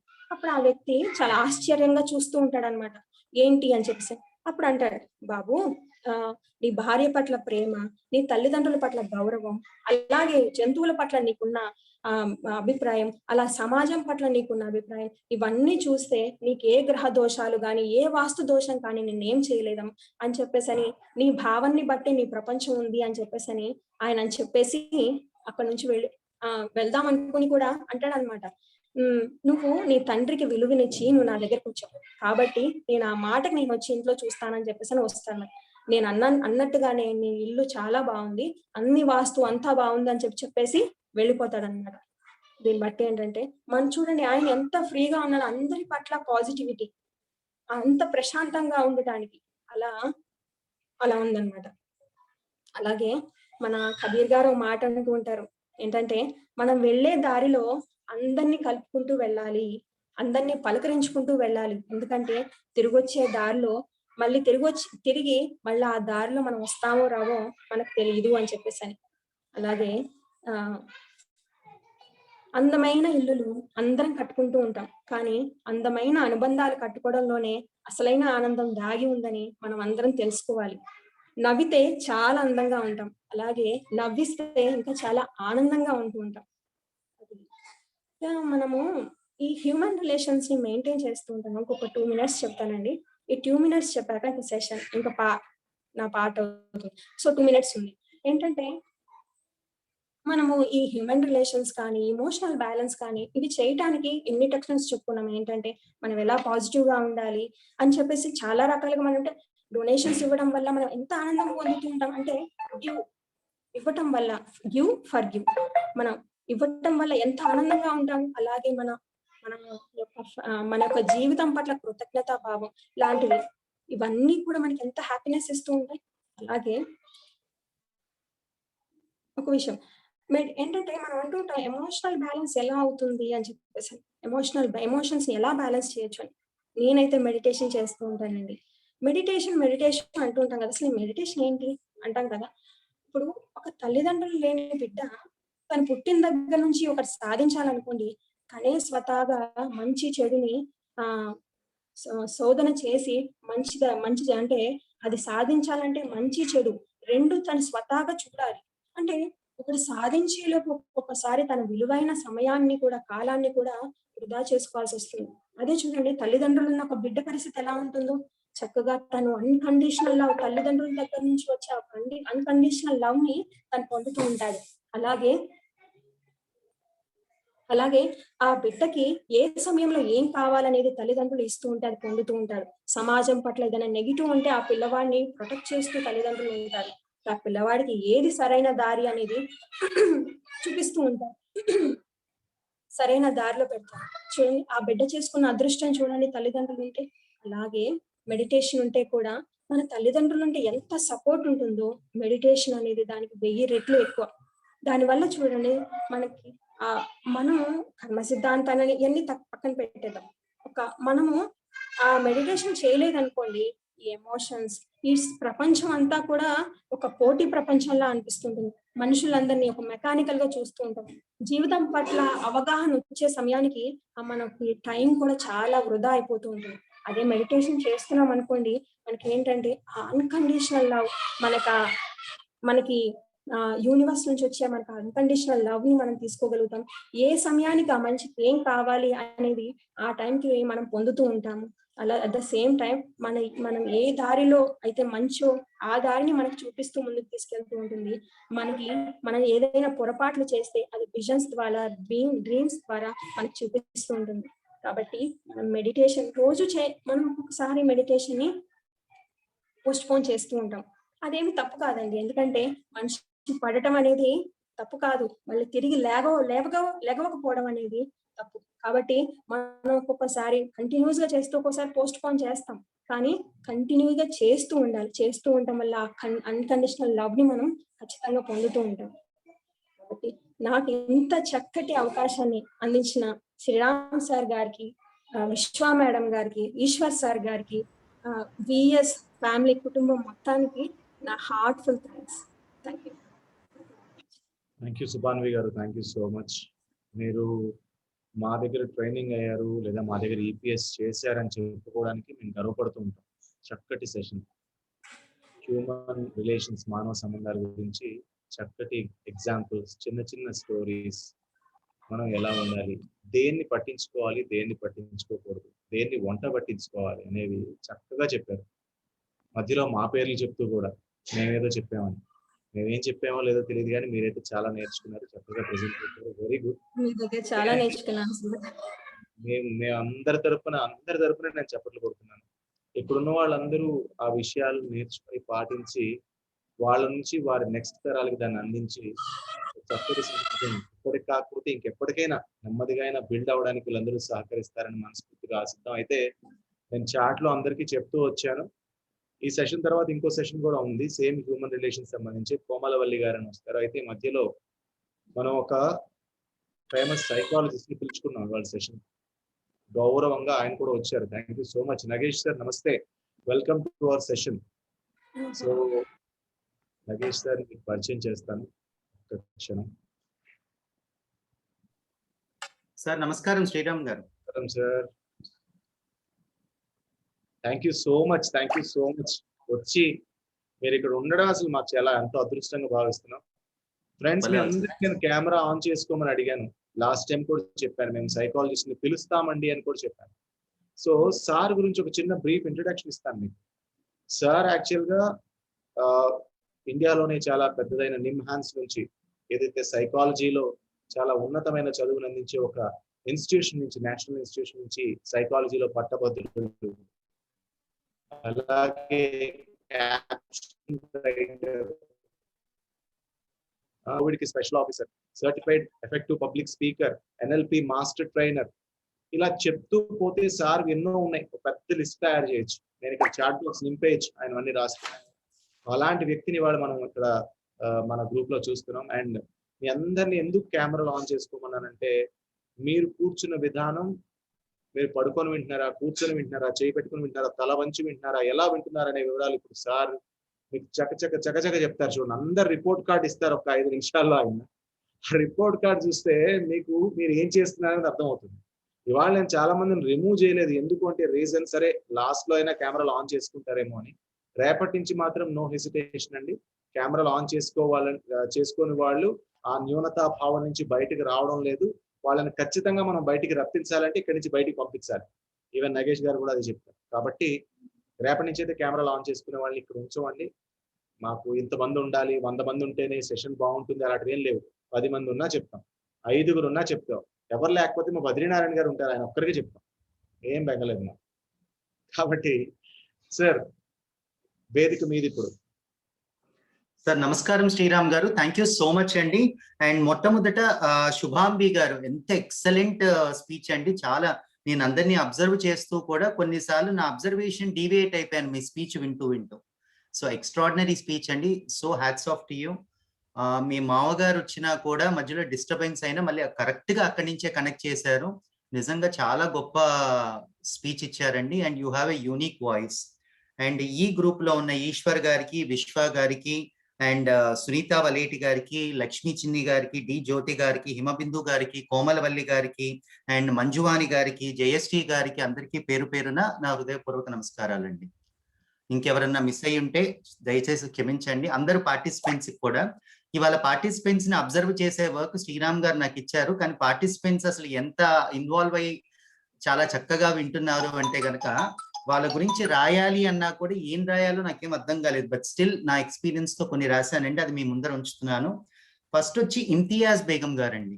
ఇమ్తియాజ్ బేగం గారు చాలా ఈవిడ ఎంత శ్రద్ధగా వింటున్నారు అంటే గనక, శుభాన్బి గారు చెప్పేది తలని రైట్ సైడ్ 10 డిగ్రీలు ఉంచి ఆ తల 10 డిగ్రీల యాంగిల్ ని అసలు కదల్చకుండా వింటూనే ఉన్నారు ఇమ్తియాజ్ బేగం గారు. అండ్ గీతా గారైతే ఆవిడ శుభాన్బి గారు ఏ సెంటెన్స్ చెప్పినా సెంటెన్స్ కి తగ్గట్టుగా తల అడ్డంగా అటు ఇటు చాలా చక్కగా ఊపుతున్నారు, చిన్నపిల్లల క్లాస్ విన్నట్టుగా. నేను ఏ గీతా గారి గురించి చెప్తున్నాను అంటే, వెనకాల ఏదో పోస్ట్ కట్టెన్ ఉంది, కట్టెను బ్లూ కలర్ కట్టెనో ఏదో ఉంది, ఆవిడ కూడా బ్లూ కలర్ డ్రెస్ వేసుకున్నారు. ఆవిడ గీత గారి గురించి చెప్తున్నారు.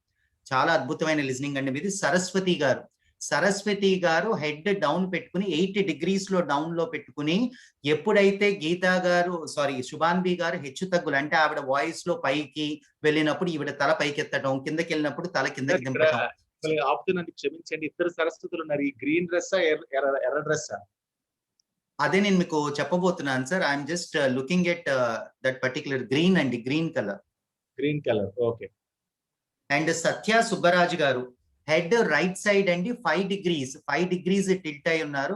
సుబ్బరాజు గారు చాలా చక్కగా విన్నారండి, సత్య సుబ్బరాజు గారు. అండ్ రోష్ని గారు కళ్ళు కిందకు పెట్టుకుని చాలా సేపు, ఆల్మోస్ట్ ఒక 30 to 35 minutes కళ్ళు కిందకు పెట్టుకుని, అంటే కళ్ళు డౌన్ పెట్టుకుని స్ట్రైట్ పెట్టుకోకుండా డౌన్ లో, ఎప్పుడైతే అత్యంత ఉత్సాహంగా శుభాన్బి గారు చెప్తున్నారు కిందకున్న కళ్ళ చూపుల్ని స్ట్రైట్ గా పెట్టారు రోష్ని గారు. అట్లాగే హెడ్ ని అస్సలు కదల్చకుండా, అంటే ఒక మనిషి లిజనింగ్ లో బాగా ఇన్వాల్వ్ అయితే గనక తల అసలు అటు ఇటు కదల్చకుండా ఎట్లా వింటారో అట్లా చాలా చక్కగా రోష్ని గారు విన్నారు. పార్థసారథి గారు ఇప్పుడు నేను చూసిన దాంట్లో అందరిలోకి కొద్దిగా గొప్ప చాలా better positive body language Parthasarathi గారు అండి. పార్థసారథి గారు, you carry excellent body language అండి, హ్యాట్స్ ఆఫ్ టు యూ అండి. అండ్ సురేంద్ర గారు చాలా కంప్లీట్ అటెంటివ్ లిజనింగ్ అండి సురేంద్ర గారు. అంటే ఎంత ఇన్వాల్వ్ అయిపోయారు అంటే గనక ఇంకా పక్కన ఏమి డీవియేట్ అవటం ఇవన్నీ ఏం లేదు. మీరు అసలు కనీసం కొంతమంది ఇయర్ ఫోన్స్ పెట్టుకున్నప్పుడు ఆ ఇయర్ ఫోన్స్ అటు ఇటు అన్న కదులుతాయి. అసలు మదిరి సురేంద్ర గారు ఎంత గొప్పగా విన్నారంటే, ఆయన పెట్టుకున్న తెల్ల కలర్ ఇయర్ ఫోన్స్ కూడా అటు ఇటు కదలకుండా అత్యద్భుతంగా 20 నిమిషాలు, 19 నుంచి 20 నిమిషాలు అబ్జర్వ్ చేశాయని. ఎక్స్ట్రాడినరీ అండి. So hats off to you Surendra గారు మీరు. అండ్ బద్రీ నారాయణ గారు లెఫ్ట్ సైడ్ 5 డిగ్రీలు తల వంచి అండ్ ప్రతి స్టేట్మెంట్ కి చక్కగా తల ఆడిస్తూ చాలా అద్భుతంగా విన్నారు సార్ మీరు. అండ్ ఇన్ఫాక్ట్ మీరు ఎంత అద్భుతంగా విన్నారు అంటే కనుక టోటల్ జనరల్ గా ఫేషియల్ ఎక్స్ప్రెషన్స్ లిజనింగ్ ని చేపడతాయి, మీ మొత్తం బాడీ లాంగ్వేజ్ ని కూడా చాలా చక్కగా లిజనింగ్ లో ఉందని చెప్పి ప్రూవ్ చేశారు. ఉదయ్ కుమార్ గారు రైట్ సైడ్ తల 12 డిగ్రీలు ఉంచి విన్నారు. అండ్ చాలా చక్కగా విన్నారు. స్వాతి కల్వకుర్తి గారు, స్వాతి గారు హెడ్ నెక్ రెండు రైట్ సైడ్. అంటే జనరల్ గా నెక్ ని తిప్పకుండా హెడ్ తిప్పే వాళ్ళు ఉంటారు. ఇక్కడ స్వాతి కల్వకుర్తి గారు హెడ్ నెక్ రెండు 12 డిగ్రీలు ఉంచి చాలా చక్కగా విన్నారు. మౌనిక కల్వకుర్తి గారు, ఈవిడలో ఉన్న ఒక స్పెషల్ క్వాలిటీ ఏంటంటే, ఈవిడ జనరల్ గా ఎవరన్నా తల ఊపితే గనక పైకి కిందకి లేదా లెఫ్ట్ రైట్ ఊపుతారు. ఈవిడ వినే సెంటెన్స్ ని బట్టి కొన్ని సెంటెన్సులకి తల పైకి కిందకి, కొన్ని సెంటెన్సులకి లెఫ్ట్ రైట్ కి రెండిటికి ఊపుతూ తనలో ఉన్న క్రియేటివిటీ టాలెంట్ ని చెప్పకనే చెప్పారు మౌనిక కల్వకుర్తి గారు. అండ్ శ్రీవల్లి గారు హెడ్ అప్వర్డ్స్ 4 degrees అండి, తలని పైకి 4 డిగ్రీల యాంగిల్లో ఎత్తి చాలా కంటిన్యూస్ గా విన్నారు. ఏ స్వప్న గారు జనరల్ గా ఎవరన్నా వింటంలో బాగా ఇన్వాల్వ్ అయితే గనక తలని తిప్పుతారు లేదా హెడ్ ని టిల్ట్ చేస్తారు. స్వప్న గారిలో ఉన్న ఒక గొప్ప క్వాలిటీ ఏంటంటే, ఆవిడ బాగా ఇన్వాల్వ్ అయి వింటున్నప్పుడు కను బొమ్మలన్నీ, ఐబ్రోస్ ని, ఐ లిడ్స్ ని చాలా ఏకబద్ధంగా లయబద్ధంగా తిప్పారు. ఎల్ దివ్యశ్రీ గారండి ఐబ్రోస్ మూమెంట్ చాలా చక్కగా ఉంది. కల్పన గారు హెడ్ నోడింగ్ అండ్ ఐలిడ్స్ చాలా క్విక్ ఐలిడ్స్ అండి. అంటే ఎక్కడ మనం స్పీకర్ చెప్పే ప్రతి సెన్సిటివ్ పాయింట్ ని మిస్ అవుతావేమోనన్న తొందరలో ఆవిడ కనురెప్పల్ని ఎంత ఫాస్ట్ గా తిప్పారంటే కనుక యూ కెనాట్ ఈవెన్ ఇమాజిన్.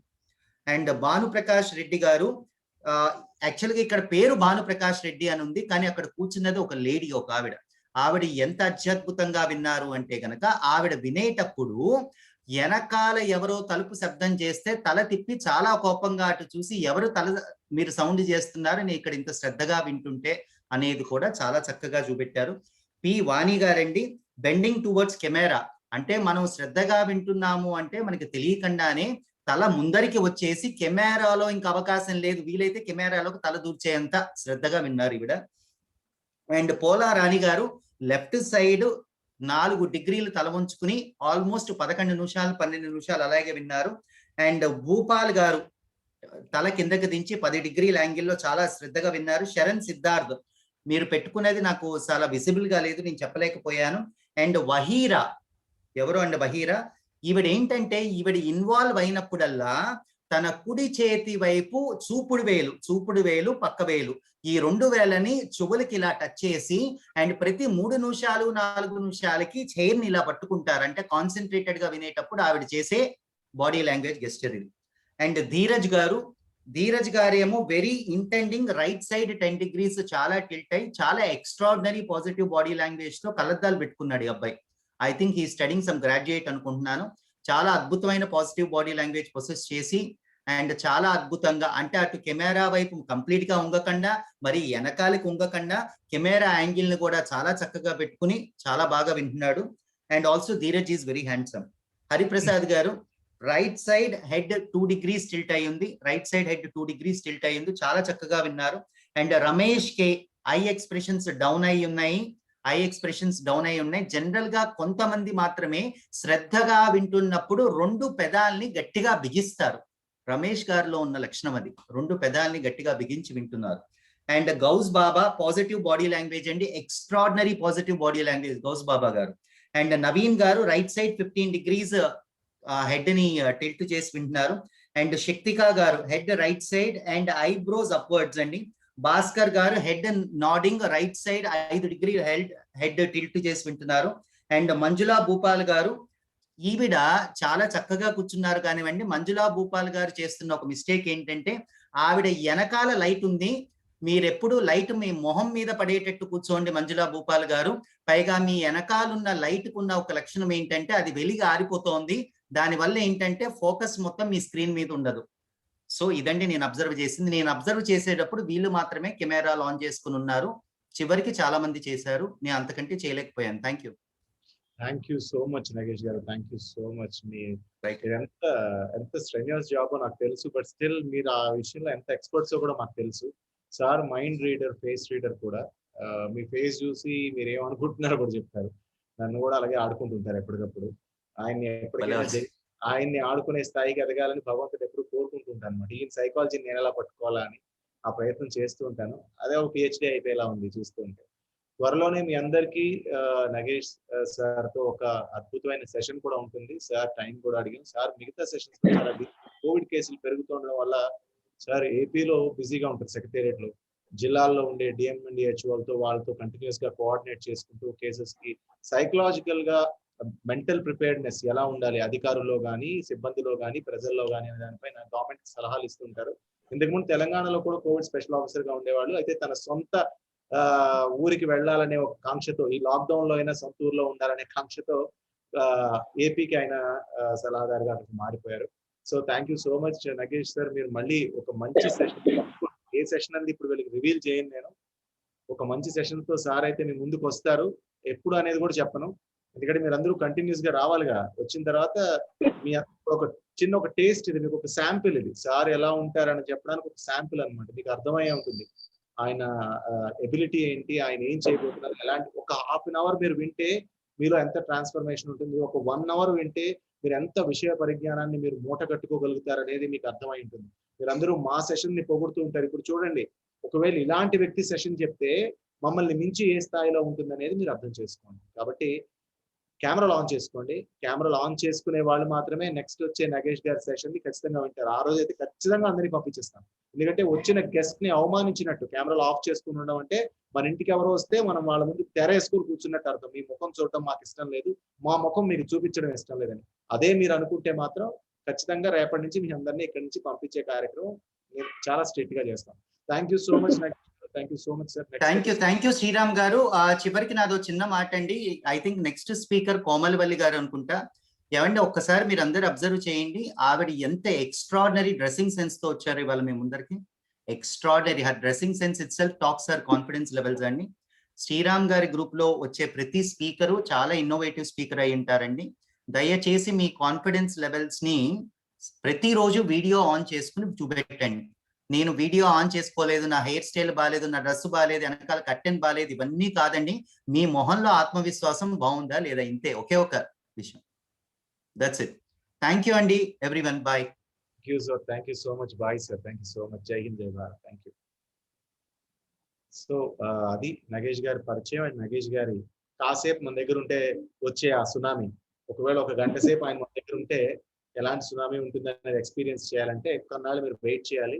చాలా ఇంపార్టెంట్ టాపిక్ మీద ఆయన మీతో మాట్లాడాలి చేస్తాను. చాలా ఇంపార్టెంట్ టాపిక్. ఎందుకంటే వయసులో ఇప్పుడు మనం పేరెంటింగ్ స్టేజ్ లో ఉన్న వాళ్ళం, గ్రాండ్ పేరెంటింగ్ స్టేజ్ లో ఉన్న వాళ్ళం, కొంతమంది అఫ్ కోర్స్ ఇందాక యంగ్స్టర్ ఉన్నాడు, డిగ్రీ చదువుతున్న యంగ్స్టర్ ఉన్నాడు, అలాంటి వాళ్ళు కాబోయే పేరెంట్స్ కదా ఎలా అయినా సరే.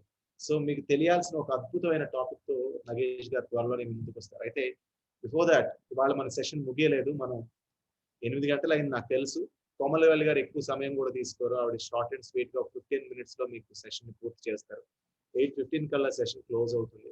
ఆవిడ చెప్పే చాలా కీలకమైన విషయాలు, అంటే మానవ సంబంధాలు అనేవి ఉండబట్టే ఎంత మంచి ఈ సృష్టిలో జరుగుతోంది అనే దాన్ని ఎగ్జాంపుల్స్ తో ఆవిడ చెప్పడానికి ప్రయత్నిస్తారు. సో కోమలవల్లి గారు కూడా నేను చెప్పినట్టు మీకు ఒక మంచి గృహిణి, ఒక మంచి తల్లి, అంటే ఎప్పటికీ నేర్చుకోవాలనే కుతూహలం కలిగిన ఒక స్త్రీమూర్తి. ఎప్పుడు నేర్చుకోవాలని. ఈ ఒక్క సెషన్ కాదు, ఈపీఎస్ లో ఉంటారు, సంగీతం నేర్చుకుంటూ ఉంటారు, స్పోకెన్ ఇంగ్లీష్ నేర్చుకుంటూ ఉంటారు, ఇంకో దగ్గర డిజిటల్ మాస్టరీ నేర్చుకుంటూ ఉంటారు. ఇలా అన్ని. ఇంకోటి అస్సలు మొహమాటం ఉండదు ఆవిడకి. ఇప్పుడు నేను క్లాస్ చెప్తున్నాను కదా, నా దగ్గర ఆవిడ ఫెసిలిటేటర్ గా ఉన్నారు కదా, అస్సలు మొహమాటం ఉండదు. సార్ మీరు ఏమనుకున్నా పర్లేదు, నాకు ఇది చెప్పండి.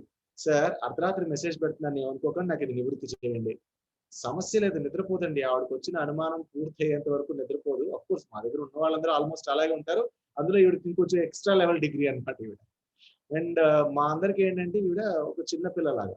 ఆవిడ అఫ్ కోర్స్ ఎదిగిన మహిళ, పరిపూర్ణ మహిళ, 2 పిల్లలకి తల్లి, బట్ స్టిల్ మా అందరికి ఇంకా చిన్నపిల్లే. సో ఆ చిన్న పిల్ల మీకు ఎలాంటి సెషన్ తీసుకుంటారో చూద్దామండి. కోమలవల్లి గారు, we're welcoming you with whole heart. Please continue. Thank you, sir. Thank you, sir. Happy evening, guys. Shubhambi గారు రిలేషన్ గురించి ఎంత చక్కగా చెప్పారండి. వీటన్నిటినీ మనకు కూడా ఫాలో అవ్వాలని అనిపిస్తుంది. కానీ వీటిలో మనం కొన్ని ఫాలో అవుతున్నాం, మరి కొన్ని ఫాలో అవ్వట్లేదు. మరికొన్ని ఫాలో అవ్వట్లేదు అనే దాని గురించి మీలో ప్రేరణ కల్పించాలనే నేను మీ ముందుకు వచ్చానండి.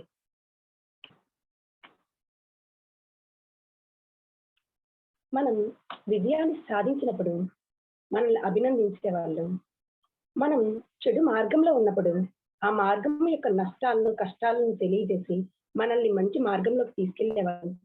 మనం కష్టాల్లో కూరుకుపోయినప్పుడు మనం చేయిని అందించి చేయూతనిచ్చేవాళ్ళు. మనలో ధైర్యం నశించినప్పుడు మన భుజాన్ని తట్టి మీకు మేమున్నామని మనలో ధైర్యాన్ని నింపేవాళ్ళు. చివరికి మనం చనిపోయినప్పుడు ఒక నలుగురు అని వాళ్ళని సంపాదించుకోలేకపోతే మనం ఈ భూమి మీద ఉన్నా లేనట్టేనండి. ఒక్క మనిషికి మరొక మనిషితో ఎంతో సంబంధం ఉందండి. ప్రపంచంలో ప్రతి మనిషికి మరి ఒక మనిషికి సంబంధం ఉంది అని చెప్పడానికి ఒక live example corona virus. Corona virus ఎక్కడ పుట్టిందండి? చైనాలో. చైనాలో పుట్టింది, దేశాలన్నీ వ్యాపించింది, ప్రతి గ్రామాన్ని టచ్ చేసింది, ఊరిని టచ్ చేసింది. దానివల్ల మనం ఎంత నష్టపోయామండి. ప్రపంచాన్ని తలకిందులుగా చేసింది ఈ కరోనా వైరస్. ఈ కరోనా వైరస్ టైంలో మనకి 100% న్యాయం చేసింది ఎవరండి? అందరూ కూడా పర్ డే వచ్చేసి 16 అవర్స్ కష్టపడే వాళ్ళు కూడా లాక్డౌన్ టైంలో ఎంత రెస్ట్ తీసుకున్నారు. కానీ ఒక ముగ్గురు మాత్రం రెస్ట్ తీసుకోకుండా ఆ కరోనా వైరస్ ని చేయడానికి ఎంత కష్టపడ్డారు. వాళ్ళ ముగ్గురు ఎవరో మీరు చెప్పగలరా? ప్లీజ్ అండి, ఎవరైనా చెప్పగలరా? వాళ్ళ ప్రాణాన్ని తెగించి మనల్ని కాపాడటానికి ఎంత కష్టపడ్డారు. సరే, నేనే చెప్తానండి. ఎస్, కరెక్ట్ అండి, thank you. Doctor and police. ఏమండి, డాక్టర్స్ ప్రాణాన్ని నిలబెడతారు, ప్రాణాన్ని కాపాడతారు, అంతేకాని వాళ్ళ ప్రాణాలను అడ్డుపెట్టి ఎవరు నిలబెట్టరండి. కొంతమంది అంటారు ప్రాణాలు నిలబెట్టారు, వాళ్ళది అది బాధ్యత అని.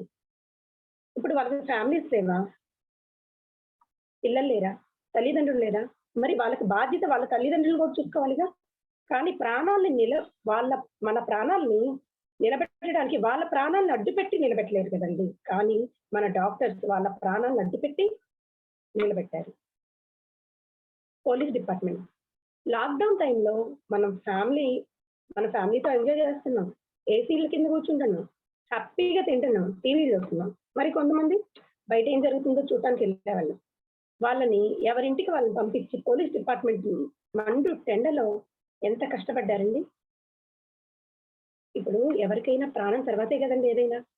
ఇప్పుడు వాళ్ళ ఫ్యామిలీ మెంబర్స్ సపోర్ట్ లేనిదే వాళ్ళు ఎంత చేయగలరు? వాళ్ళకి ఒక్కసారి మనం థ్యాంక్స్ చెప్పుకోవాలా లేదండి? మన ఇంపాక్ట్ లో థ్యాంక్స్ ఎలా చెప్తాము? క్లాప్స్. ప్లీజ్ అండి, ఒక్కసారి క్లాప్స్ కొడదామండి వాళ్ళ కోసం. Next, municipality. ఏమండి, మున్సిపాలిటీ వాళ్ళ గురించి మాట్లాడుకోవడానికి కొంతమంది మొహమాట పడతారు. వాళ్ళ గురించి మనం ఏం మాట్లాడతాంలే అనుకుంటారు. ఏమండి, మున్సిపాలిటీ వాళ్ళ డ్యూటీ చేశారనుకుంటాం. అది వాళ్ళ ప్రాణమే కదండి వాళ్ళకి ముఖ్యం. కానీ వాళ్ళ ప్రాణాలను తెగించి డ్యూటీ చేశారు. ఏమండి, మనకి పక్క లైన్లోనే కరోనా పేషెంట్ ఉంది అంటే అటువైపు తొంగి చూడటానికి మనం ఎంత భయపడతామండి. ఎందుకంటే వాళ్ళు ఎక్కడ తగ్గుతారో, ఎక్కడ తుమ్ముతారో, ఆ వైరస్ మనకి ఎక్కడ అంటుతుందో అని. మరి మున్సిపాలిటీ వాళ్ళండి ప్రతి వీధికి తిరుగుతూ ఆ చెత్తంతా తీసుకెళ్ళి, ఎందుకంటే అవంతా వాళ్ళ ప్రాణమే కదా వాళ్ళకి ముఖ్యం. కానీ ఎందుకు చేశారు? మనిషికి ఉన్న సంబంధం. మన ఊర్లో కరోనా వైరస్ ఎక్కువ స్ప్రెడ్ అవ్వకుండా ఉండాలి అంటే ఎప్పుడు చెత్త అప్పుడు వాళ్ళు తీసుకెళ్ళిపోయేవాళ్ళు. అదే ఆ చెత్త వాళ్ళు తీసుకెళ్లకుండా ఈ కరోనా వైరస్ మొత్తం లాక్డౌన్ అయిపోయిన తర్వాతే మనం వద్దాం అనుకుంటే, ఆ చెత్త మన ఇంట్లోనే స్టోర్ చేసుకుంటే, ఆ కరోనా వైరస్ గురించి తీసి పక్కన పెడితే ఆ స్మెల్కి సగం చచ్చిపోయేవాళ్ళండి. అవునా కదా? ఇంకా కరోనా వైరస్ మించిన వైరస్ ఏమన్నా కొత్తది పుట్టేది. వాళ్ళు వాళ్ళ ఫ్యామిలీస్ కాదనుకొని మన కోసం ఎందుకంటే అంత చెయ్యాలి? అది మనిషికి ఉన్న సంబంధం. అదే మనిషికి ఉన్న బంధం. అవునా కదా? ఈ హ్యూమన్ రిలేషన్ ని మెయింటైన్ చేసే వాళ్ళు కొన్ని టిప్స్ ఫాలో అవుతారండి. అవి ఏంటో తెలుసుకుందామా? వాళ్ళు ఎప్పుడు చూడండి, హ్యూమన్ లో హెచ్ అంటే హ్యాపీ. వాళ్ళు ఎప్పుడు చాలా హ్యాపీగా ఉంటారు. ఎలా అంటే మళ్ళీ ఏమైనా బాధ ఉందనుకోండి, వాళ్ళ దగ్గరికి వెళ్తే ఆ బాధ అంతా పోయి ఆ రిఫ్లెక్షన్, వాళ్ళ హ్యాపీ అనే రిఫ్లెక్షన్ మన మీద పడేట్టుగా. మళ్ళీ వాళ్ళు యూనిటీని ఫర్ యూనిటీ అండి. ఎప్పుడు యూనిటీని మెయింటైన్ చేస్తారు. వాళ్ళు ఇంట్లో ఉన్న యూనిటీలో అంటే కుటుంబంలోనే ఉంటారు, బయటికి వెళ్తే ఫ్రెండ్స్ తో ఉంటారు, ఆఫీస్కి వెళ్తే కొలీగ్స్ తో. వాళ్ళు ఎప్పుడు యూనిటీని మెయింటైన్ చేస్తారండి. For memory. For example, friends దగ్గర ఉన్నారనుకోండి, అరే మనం చిన్నప్పుడు సైకిల్ నేర్చుకునేటప్పుడు నువ్వు కింద పడ్డా గుర్తుందా? అరే మన సార్ మనల్ని ఇలా అరిసేవాళ్ళు కదా, అదే ఫ్యామిలీలో ఉన్నప్పుడు నేను తమ్ముడు గొడవ చేస్తే నువ్వు వాడినేమనేదాన్ని కాదు, మనం ఎప్పుడు నన్నే అనేదాన్ని. అలా ప్రతిదీ వాళ్ళు గుర్తుంచుకున్న ప్రతిదీ అందరికీ మన ఎదుటి వాళ్ళకి ఫ్రెండ్స్ దగ్గర ఇప్పుడు ఫ్రెండ్స్ గురించి, ఫ్యామిలీ మెంబర్స్ దగ్గర ఉన్నప్పుడు ఫ్యామిలీ గురించి అలా ప్రతిదీ గుర్తు తెచ్చుకుంటారు, ఎదుటి వాళ్ళకి గుర్తు తెస్తారు. R sir respect, main respect అవసరం అండి. ఏ రిలేషన్ నిలబడాలన్నా మనకు మెయిన్ కావాల్సింది రెస్పెక్ట్. ఏ ఫర్ అట్రాక్షన్, మనకి అట్రాక్షన్ అంటే మనకు ఒక బాధ ఉంటుందండి, ఆ బాధ మనసులో పెట్టుకుంటే తగ్గుతుందా? ఒక గంట ఉంచుకుంటాం అయినా తగ్గదు. అప్పుడు ఏమనిపిస్తుంది, మనకి ఎవరు రిలేషన్ బాగా గట్టిగా మెయింటైన్ చేస్తారో వాళ్ళకి చెప్పుకుంటే సగం బాధ తగ్గిపోతుంది, మనల్ని అట్రాక్ట్ చేస్తారు. అది మనకు ఒక సంతోషం వచ్చింది. ముందు ఎవరికి చెప్పుకుంటామండి? మనం మంచి కోరే వాళ్ళకి. ఆ మంచి కోరే వాళ్ళు రిలేషన్ మెయింటైన్ చేసే వాళ్ళే కదా, పరిగెత్తుకుంటూ వెళ్ళి వాళ్ళకి చెప్పుకుంటాం, ఇలా జరిగింది, మా పాప ఇలా కొట్టింది, బాగున్నా అలాగే వాళ్ళకి చెప్పుకుంటాం. అలా వాళ్ళు ప్రతిదీ ఇలా మెయింటైన్ చేయబట్టే రిలేషన్ చాలా గట్టిగా ఉంటుందండి. న్యాచురల్, వాళ్ళు నవ్వు న్యాచురల్ గా ఉంటుంది, వాళ్ళు చూపు న్యాచురల్ గా ఉంటుంది, వాళ్ళు ప్రతిదీ మనల్ని మందలించినా కూడా న్యాచురల్ గానే మందలిస్తారు తప్పితే వాళ్ళు ఎప్పుడు కూడా యాక్షన్ చేయరు. ఆ న్యాచురాలిటీ ఉండటం వల్లే ఆ రిలేషన్ కనెక్ట్ అవుతుంది. ఈ ఫర్ ఎమోషనల్, ఫర్ ఎగ్జాంపుల్ మన పాప పుట్టిందండి, అయితే అదేదో వాళ్ళ పాపకి పుట్టినంతగా ఎమోషనల్ అవుతారు. మనలో ఏదో ఒక బాధ ఉంటుంది, ఏదో ఒక ఇన్సిడెంట్ చాలా బాధ, ఆ బాధ వాళ్ళది అన్నట్టుగా ఎమోషనల్ అవుతారు. ఎమోషనల్ లేనిది ఏ రిలేషన్ కూడా నిలబడదండి. ఎల్ ఫర్ లవ్, లవ్ గురించి ఎవరు చెప్పక్కర్లేదండి. ప్రేమ లేనిది ఏ రిలేషన్ కూడా నిలబడదు. ఫర్ ఎగ్జాంపుల్ మనం ఇల్లు కట్టుకుంటాం, పునాది లేకుండా ఇల్లు కట్టుకుంటే ఎలా ఉంటుందో తెలుసా? క్రాక్స్ వస్తాయండి. అలాగే రిలేషన్ మెయింటైన్ చేసే వాళ్ళకి ప్రేమ లేదనుకోండి, ఆ రిలేషన్ కూడా క్రాక్ వస్తుంది. టీ ఫర్ ట్రస్ట్, ఇల్లు కట్టుకున్నాం, పునాది వేసాం. ట్రస్ట్ అంటే నమ్మకం. నమ్మకం లేకపోతే అసలు ఆ ప్లేస్ మనదే కాదు, వేరే ప్లేస్ లో పునాది వేసి ఇల్లు కట్టుకుంటే ఎలా ఉంటుంది? అలా ఉంటుంది. ట్రస్ట్, నమ్మకం లేని రిలేషన్షిప్ ఎప్పుడు నిలబడతండి. రిలేషన్ కి ఫస్ట్ కావాల్సిన నమ్మకం. వాళ్ళు మనకి ఒక బాధ కలిగింది, వాళ్ళ దగ్గరికి వెళ్తే మనల్ని సాల్వ్ చేస్తారనే నమ్మకం మనకి ఉండాలి. వాళ్ళని ఇద్దరికి ఒకరి మీద ఒకరి నమ్మకం ఉంటేనే ఆ రిలేషన్ నిలబడుతుందండి. I for improve, for example వాళ్ళ ఫ్రెండ్స్ దగ్గర ఉంటే ఇంకొంచెం మంది ఫ్రెండ్స్ ని ఇంప్రూవ్ చేసుకుంటారు ఆ రిలేషన్ మెయింటైన్ చేసుకోవడానికి. ఇక్కడ నుంచి వాళ్ళకి వేరే చోటకి ట్రాన్స్ఫర్ అవుతుందండి, అక్కడికి వెళ్తే అక్కడ చుట్టుపక్కల వాళ్ళని రిలేషన్ మెయింటైన్ చేసుకుంటారు, ఇంకొంచెం ఇంప్రూవ్ చేసుకుంటారు. వాళ్ళు ఎప్పుడు రిలేషన్ ఇంప్రూవ్ చేసుకుంటూ ఒక్కొక్క మెట్టు ఎదుగుతానే ఉంటారు, కానీ ఎప్పుడు తగ్గరండి, ఎప్పుడు ఇంప్రూవ్మెంటే ఉంటుంది. ఏమంటే వాళ్ళ మాటల్లో నుంచి ఎప్పుడు ఫర్ ఎగ్జాంపుల్ ఇంపాక్ట్ లో వర్క్ చేసే వాళ్ళు, మన సార్ ఉన్నారు, మన మేడం, వీళ్ళందరూ ఉన్నారు కదండి, మన ఫ్యామిలీ, మన ఇల్లు, మన గ్రూప్, మన అనే వర్డ్ ఎప్పుడైతే వాడతామో ఆ రిలేషన్ చాలా గట్టిగా అటాచ్ అయి ఉంటుందండి. అదే నాది అనేది ఎప్పుడైతే వస్తుందో ఆ రిలేషన్ ఎప్పుడూ నిలబడుతుంది. వీళ్ళు ఇన్ని మంచి టిప్స్ పెట్టుకుని ఆ రిలేషన్ ని చాలా గట్టిగా మెయింటైన్ చేస్తున్నారండి. నెగిటివ్, ఎప్పుడు కూడా నెగిటివ్ థింకింగ్ ఉండకూడదండి. ఎప్పుడైతే మనలో నెగిటివ్ థింకింగ్ ఉంటుందో రిలేషన్ ఎప్పుడు కనెక్ట్ అవ్వదండి, కట్ అవుతుంది. ఎక్కువ కాలం కూడా దాన్ని మనం మెయింటైన్ చేయడం. ఏదైనా ఫర్ ఎగ్జాంపుల్ ఏదో సలహా చెప్తాం, అది ఇన్ కేస్ బాగోకుండా ఉండడం వల్ల అది ఏమన్నా ఫెయిల్ అయిందనుకోండి, అరే వీడు మనల్ని చెడగొట్టాలనే ఇలా చెప్పాడు అనే నెగిటివ్ థింకింగ్ ఏ రోజైతే వస్తుందో రిలేషన్ ఎప్పుడు కనెక్ట్ అవ్వదండి, అది కట్ అవుతుంది. మనకు ఒకరితో రిలేషన్ ఉంది అంటే అది ఎప్పుడు కనెక్ట్ అయ్యేటట్టే చూసుకోవాలి, కానీ కట్ అయ్యేటట్టు కాదండి. ఎస్ సార్ స్మైల్, స్మైల్ కి బ్రాండ్ అంబాసిడర్ ఎవరండి? ఇంకెవరు, మన విశ్వ మ్యామ్. ఎప్పుడు చూడండి స్మైల్, ఇలా స్మైల్. ఆ స్మైల్ అనేది ఏంటంటే మనం ఎంత బాధలో ఉన్నా వాళ్ళని చూడగానే మనకి తెలియకుండా ఒక స్మైల్ వస్తుంది. ఆ స్మైల్ గురించి ఆల్రెడీ మనకు అంతకుముందు క్లాసెస్ జరిగాయి కదండి. ఎప్పుడైతే మనం ఫేస్ లో స్మైల్ వస్తుందో మనకు ఒకరి మీద చాలా కోపం వస్తుంది, ఏదో జోక్ పక్కన టీవీలో ఒక జోక్ వస్తుంది, వెంటనే మనం నవ్వుతాం. మన ఫేస్ చూడగానే ఆ ఎదుటోళ్ళకి కోపం పోతుంది, మనకి కోపం పోతుంది. అవునా కదా? రిలేషన్ ఎప్పుడు కూడా స్మైల్ మీద ఆధారపడుతుంది. అందుకని ఎప్పుడు నవ్వుతూ ఉండాలండి. మనం పోతా ఏం తీసుకెళ్ళలేం, వస్తా ఏం తీసుకురాలేదు. మనకు కావాల్సింది మంచి సంబంధాలు, మంచి అనుబంధాలు. ఓకేనా? A for attach. అటాచ్ గురించి మీకు ఒక చిన్న స్టోరీ చెప్తానండి. కృష్ణపట్నం అనే ఒక ఊరిలో హరిశ్చంద్ర ప్రసాద్ గారు పరిపాలిస్తూ ఉండేవాళ్ళు ఆ ఊరిని. హరిశ్చంద్ర ప్రసాద్ గారి పరిపాలనలో ప్రజలు చాలా సంతోషంగా ఉండేవాళ్ళు. ఈయనకి అభిమాన్ అనే ఒక బాబు. ఆ బాబుని చిన్నప్పటి నుంచి కృష్ణప్రసాద్ గారు, హరిశ్చంద్ర ప్రసాద్ గారు చాలా మంచి పద్ధతులతో బంధాలు, అనుబంధాలు, ప్రేమ, ఆప్యాయత, అనురాగం, పద్ధతులు అన్నీ నేర్పి ఎంతో చక్కగా మంచి చదువు చదివించి పెద్ద చేశారు.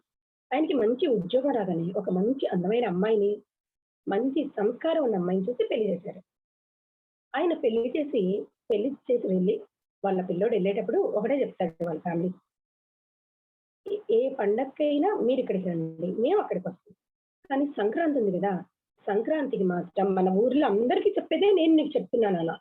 సంక్రాంతికి మాత్రం మన ఊర్లో మాత్రమే మనం సెలబ్రేట్ చేసుకోవాలి. మీకు ఎన్ని పనులున్నా కూడా సంవత్సరానికి ఒక్కసారి నా మాట మాత్రం వినండి.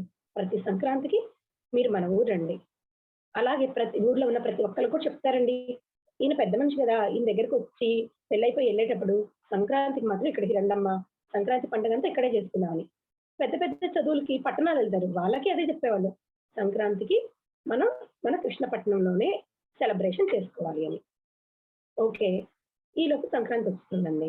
ఈలోపు అభిమాన్కి ఇద్దరు బావులు, అనురాగ్, ప్రేమ్. సంక్రాంతి వస్తుంది, వాళ్ళ ఫ్యామిలీతో ఊర్లో అందరూ చదువుకున్న వాళ్ళు, పెళ్లిళ్ళు అయిన వాళ్ళు అందరూ సంక్రాంతికి కృష్ణపట్నం వస్తారు. అయితే సంక్రాంతి సంబరాలు చాలా బాగా చేసుకుంటారండి. భోగి, సంక్రాంతి, కనుమ. పెద్దలకి ముగ్గుల పోటీలు, కోడి పందాలు, ఎడ్ల పందాలు, అన్ని రకాల పోటీలు పెడతారు. మరి పిల్లల కోసం పెట్టకపోతే ఊరుకుంటారా? ఊరుకోరు కదా.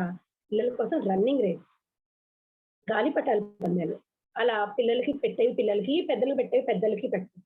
భోగి మంటలు. అసలు సంక్రాంతి సంబరాలంతా మన కృష్ణపట్నంలోనే ఉందా అన్నంత గ్రాండ్ గా చేస్తారండి. అయితే వీళ్ళందరూ సంబరాలకి అటెండ్ అవుతారు. ఈలోపు ప్రేమ్ అడుగుతాడు, అక్కడ గాలిపటాలు ఎగరేస్తా ఉంటారు. తాతగారు నేను కూడా గాలిపటం ఎగరేస్తానండి అని చెప్పి అడుగుతారు. అసలు ఆయనకి మనవడు అలా అడగడం ఆలస్యం, ఆయనకి ఇంకా అసలు ఎంత సంతోషం అంటే, సరే నాన్నరా నీకు నచ్చిన గాలిపటం కొనుక్కో అని చెప్పి ప్రేమ్కి గాలిపటం ఇస్తాడు, కొనిస్తాడు. దాన్ని దారానికి అటాచ్ చేసి గాల్లో ఎగరేస్తా ఉంటాడు. అది పై వరకు ఎగురుతుంది. ఇంకా చిన్నపిల్లవాడు కదండి, పెద్దోళ్ళు ఇంకొంచెం ఎగురుతుండే, నాకు ఇంకా పైకి ఎగరాలి తాతగారు, నాకు ఇంకా కూడా దారం కావాలి అంటే వెంటనే టగడక వెళ్ళి ఇంకొక దారం తీసుకొచ్చి దానికి అటాచ్ చేసి మళ్ళీ గాల్లో ఎగరేస్తారు. అది ఇంకా పైకి ఎగురుతుంది. అయినా ప్రేమ్కి హ్యాపీ అనిపించలా. ఇంతకంటే ఇంకా పైకి ఎగరాలి అంటే ఏం చేయాలి అని చెప్పి ప్రేమ్కి ఒక ఆలోచన వస్తుంది. తాతగారు నేను దాన్ని కట్ చేస్తాను తాతగారు, అప్పుడు అది అందరికంటే ఇంకా పైకి ఎక్కుతుంది కదా అని అడుగుతారు. అప్పుడు తాతగారు చెప్తారు, తప్పు నాన్న, అలా కట్ చేయకూడదు, అది రూల్ కాదమ్మా అన్నారు.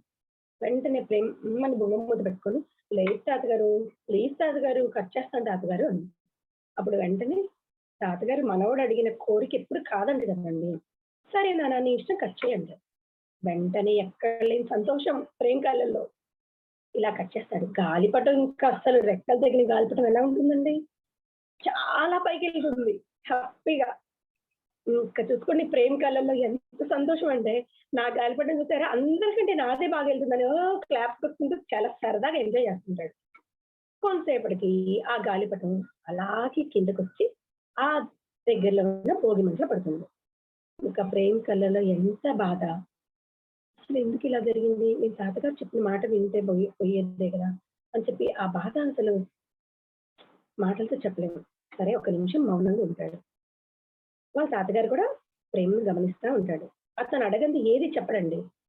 వాళ్ళు ఒక క్వశ్చన్ అడిగినప్పుడు దానికి సమాధానం చెప్తే అది మనకి బ్రెయిన్ లో ఉండిపోతుంది. వాళ్ళు ఏం అడగకుండా మనం చెప్పామనుకోండి, పెద్దోళ్ళు ఇలాగే చెప్తారు, వీళ్ళ మాట మనం ఎందుకు వినాలి అని ఆలోచిస్తుంది. సరే ఇంకా తాతగారిని అడగాలి, తాతగారు వద్దన్నా కూడా నేను ఈ పని చేశాను, అయితే ఏదో ఇందులో తప్పు ఉంది అని చెప్పి తాతగారు ఎందుకండి ఇలా జరిగింది, నేను ఏమైనా తప్పు చేశానా అండి అని అడుగుతారు. అప్పుడు తాతగారు చెప్తారు, నానా గాలిపటం దారంతో అటాచ్ అయినంత కాలం గాల్లో ఎంత ఎగురుతున్నా అది సేఫ్ గానే ఉంటుంది.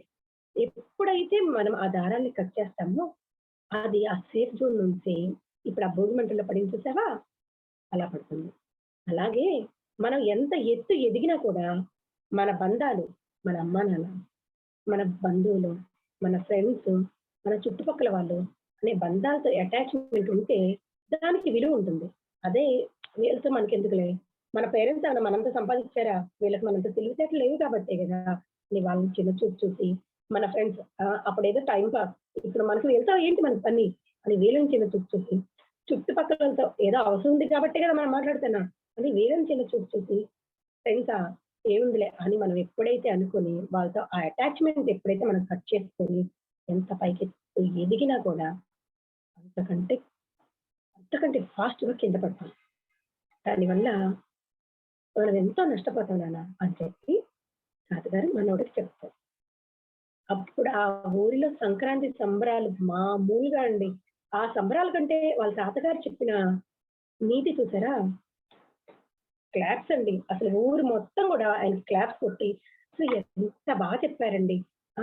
అందుకేనా మీరు ఇంత చక్కగా ఇంతమందిని మెయింటైన్ చేయగలుగుతున్నారు అని చెప్తారు. ఈ అటాచ్‌మెంట్ గురించి ఇది స్టోరీ.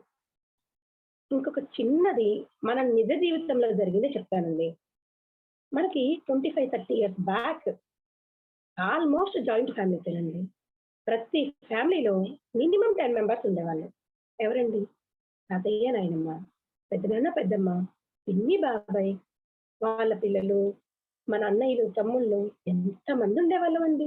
ఎంత హ్యాపీగా ఎంజాయ్ చేసేవాళ్ళం. ఏవండి మన భారతదేశానికి వెన్నెముక రైతన్న. మరి ఇంటికి వెన్నెముక ఎవరండి?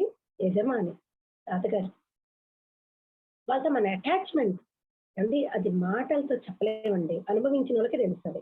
ఎందుకంటే నాకు అటాచ్‌మెంట్ చాలా అండి. నాకు మా బాబాయిలు, మా మావయ్యలు, మా పిన్నిలు, మా తాతయ్య, నాయనమ్మ చాలా ఇష్టం అండి.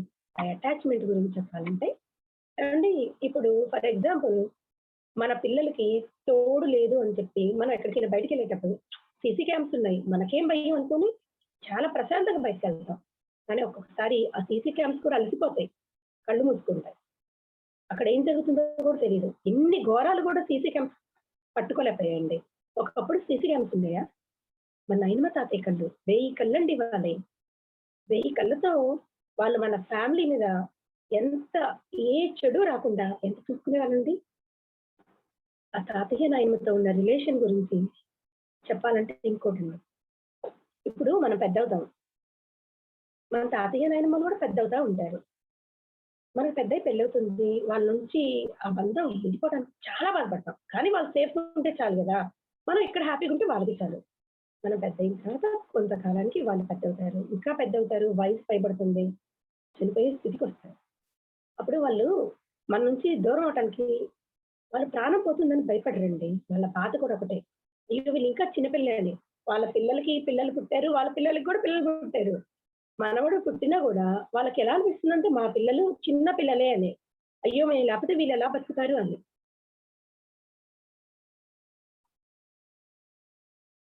కొంతకాలానికి వాళ్ళు చనిపోతారండి. చనిపోయినప్పుడు ఒక్కొక్కళ్ళు దేవుడి దగ్గర కూర్చొని ఏ బాధ కలిగినా ఎవరైనా సంతోషం కలగనియండి, బాధ కలిగినియండి. మనం ఎవరి దగ్గరికెళ్ళి మాట్లాడతాం? సార్ లో వాయిస్ అండి. శ్రీరామ్ సార్. ఏం లేదు, ఏం లేదు. చక్కగా ఉంది. కంటిన్యూ చేయండి. వాళ్ళకి సిగ్నల్ సరిగ్గా లేదేమో. పర్వాలేదు. మీరు కంటిన్యూ చేయండి. Thank you sir. వాళ్ళు పెద్దయిన తర్వాత వాళ్ళు చనిపోతున్నారు అంటే ఆ బాధ మనం చెప్పలేము. చనిపోతారు కదండీ! ఆ బాధ మనం ఎవరితో షేర్ చేసుకుంటాం? ఫ్రెండ్స్ అయన్నీ ఓకే. ముందు దేవుడి దగ్గరికెళ్ళి కూర్చుంటాం. ఒక్కొక్కళ్ళకి ఒక్కొక్క లైఫ్ స్టైల్ ఉంటుంది. కొంతమంది దేవుడిని నిలదీసి అడుగుతారు. కొంతమంది బతిమిలాడతారు.